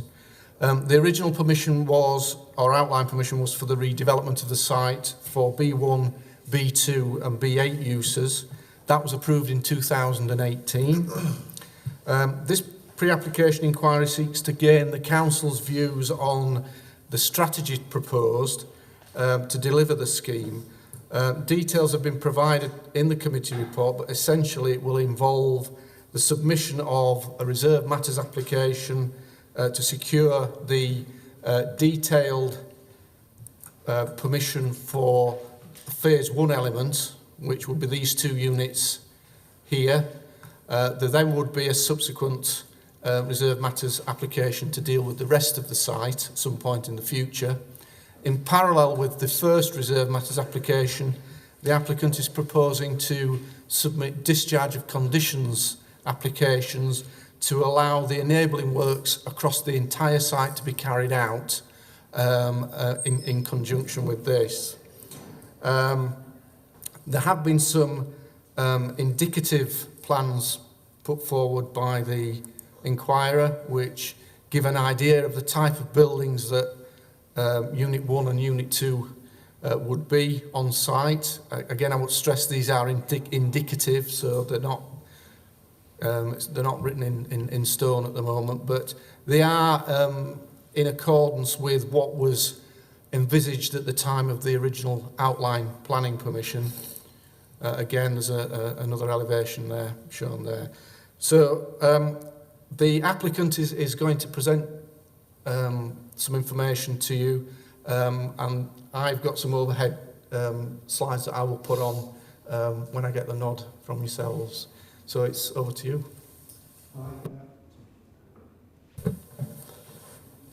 Hi, I'm Ryan Unsworth, Development Director for Opus North. We bought the site in the summer this year, so we've just been working through the process. This is the second time I've actually bought this site because I bought it for Keyland Developments the first time around in 2012. But I subsequently left the business and started with Opus North. I know a lot about this site, having worked for YWS and Keyland Developments. If you just, Glenn, if you wouldn't mind just jumping onto the next slide. Yeah, that one. Thank you. So this is an indicative CGI of what we're proposing. We are in detailed negotiations, legal negotiations with one party for 100,000 square foot, which is Unit 1. which is the one on the right-hand side at the top. So it'll be the first unit. It's a manufacturing business, currently based in Bradford. They have a 50,000 square foot unit at the moment, but they will be looking to increase the size and double their operation and move down onto this site.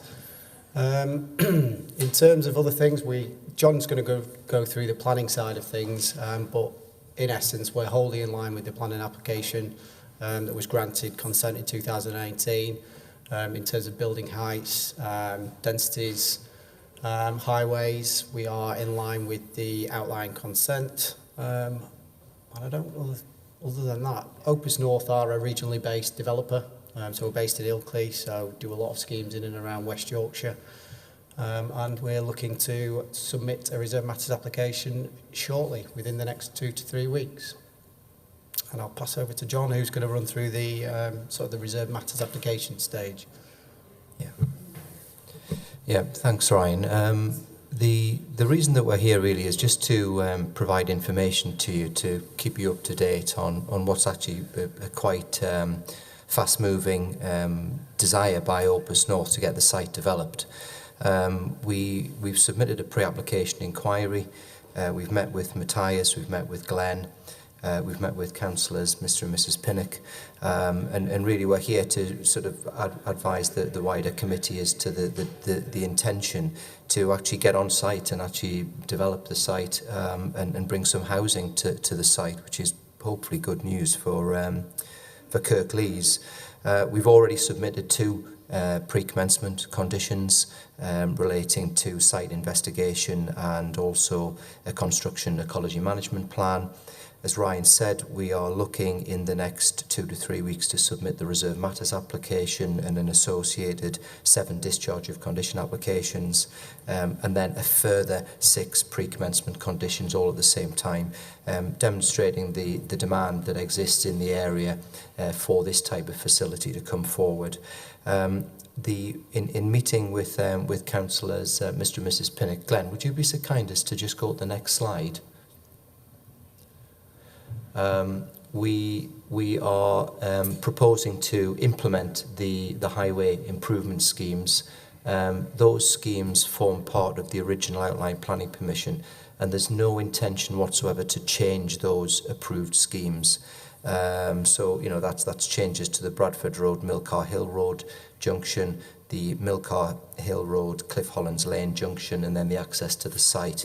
And then there's a trigger within the permission which would involve the chain bar roundabout being improved, but that we're not at that stage yet. From our perspective as well, the next piece of public consultation or public engagement we have will be with the headmistress of Woodlands Primary School, and we'll be contacting that particular lady in the next few days and going to see her. The intention being, and obviously that's just for your memory, that is a proposal in Bradford, the boundaries being obviously cutting just to the north of the site. The intention being to actually construct the car park in the summer.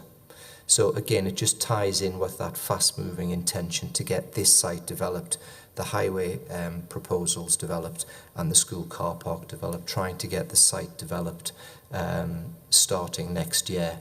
And then the final slide, if you'd be so kind, Glenn. Just an indication of some facts and figures for you. So £35 million worth of investment coming into Kirklees to be put to employment uses. When the site is fully developed, nearly £1 million worth of business rates per annum to your council, and subject to the types of occupiers we get, circa 250 jobs that would be new to Kirklees. Thank you very much.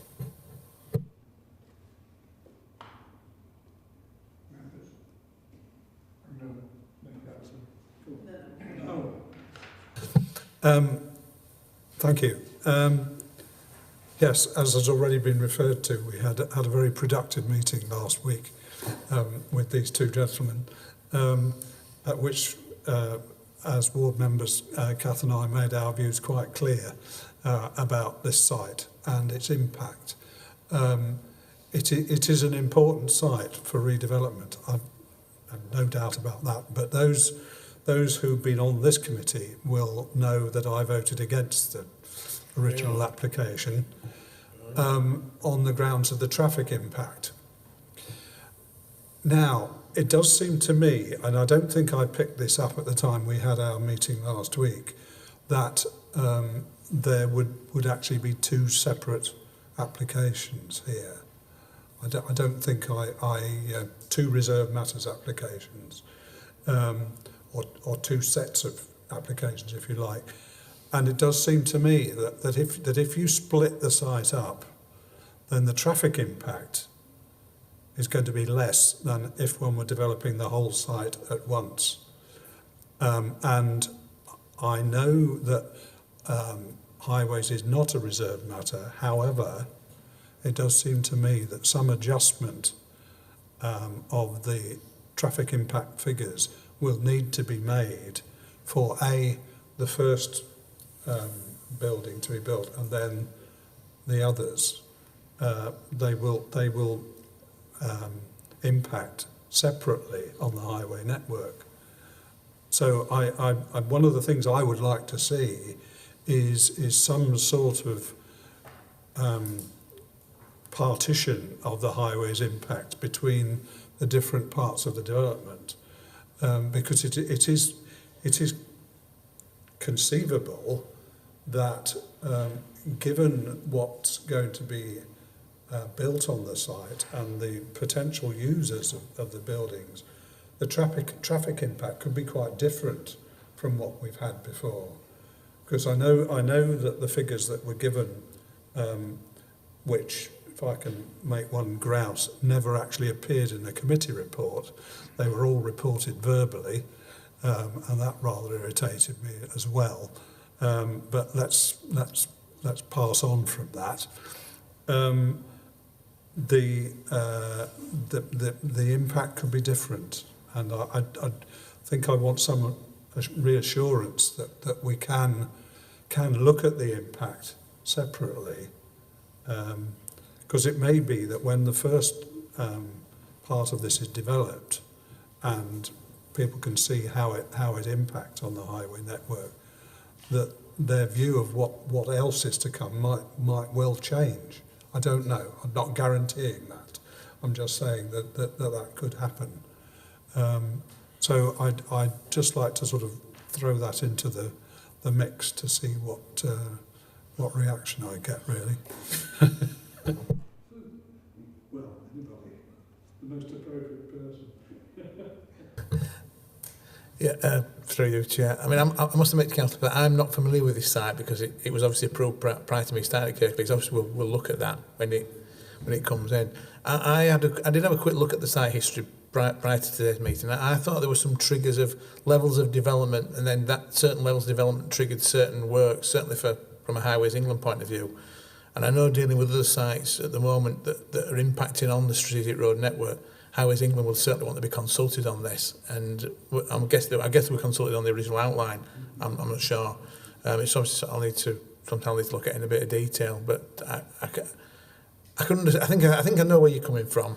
That it could come in little pieces, and it might not look like a significant impact. What you're saying is you want to look at the overall. Yeah, it could be good or it could be bad. Yeah.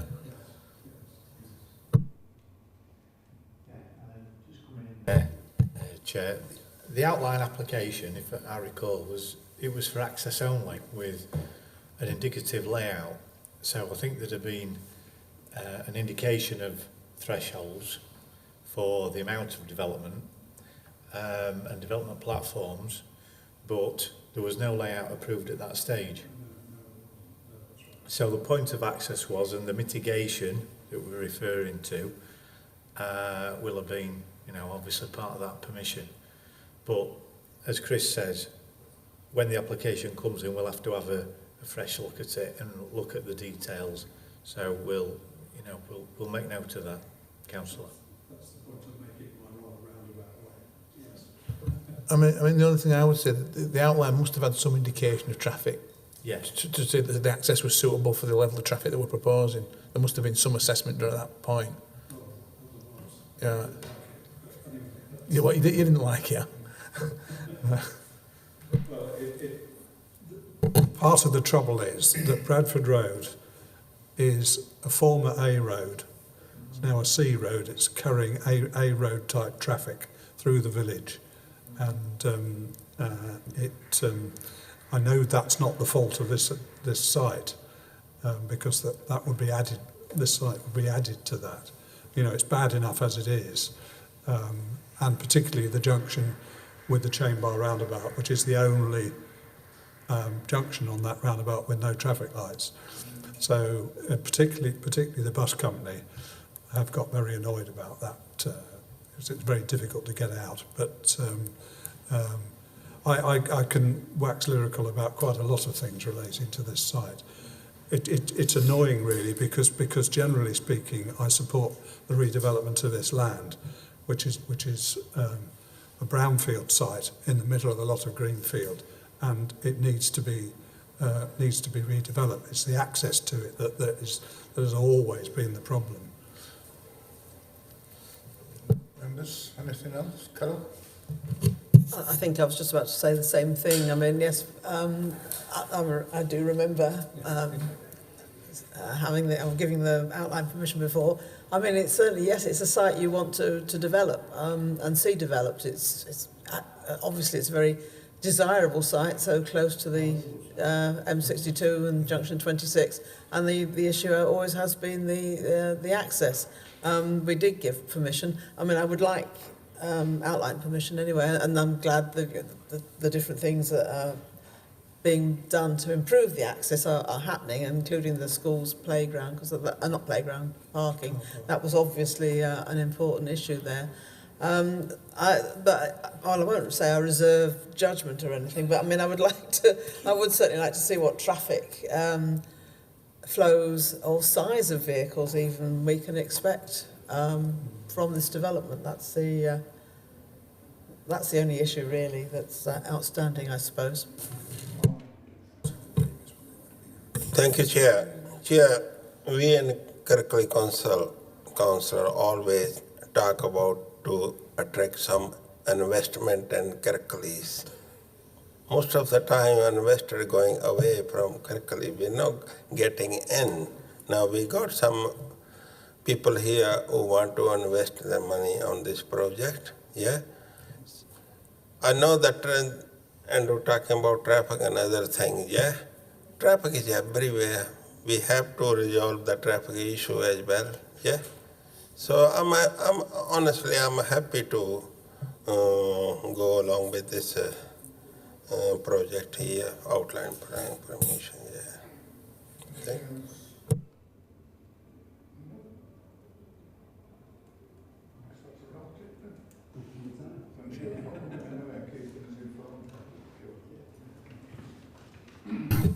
Right, we can wash our hands and go home. Thank you.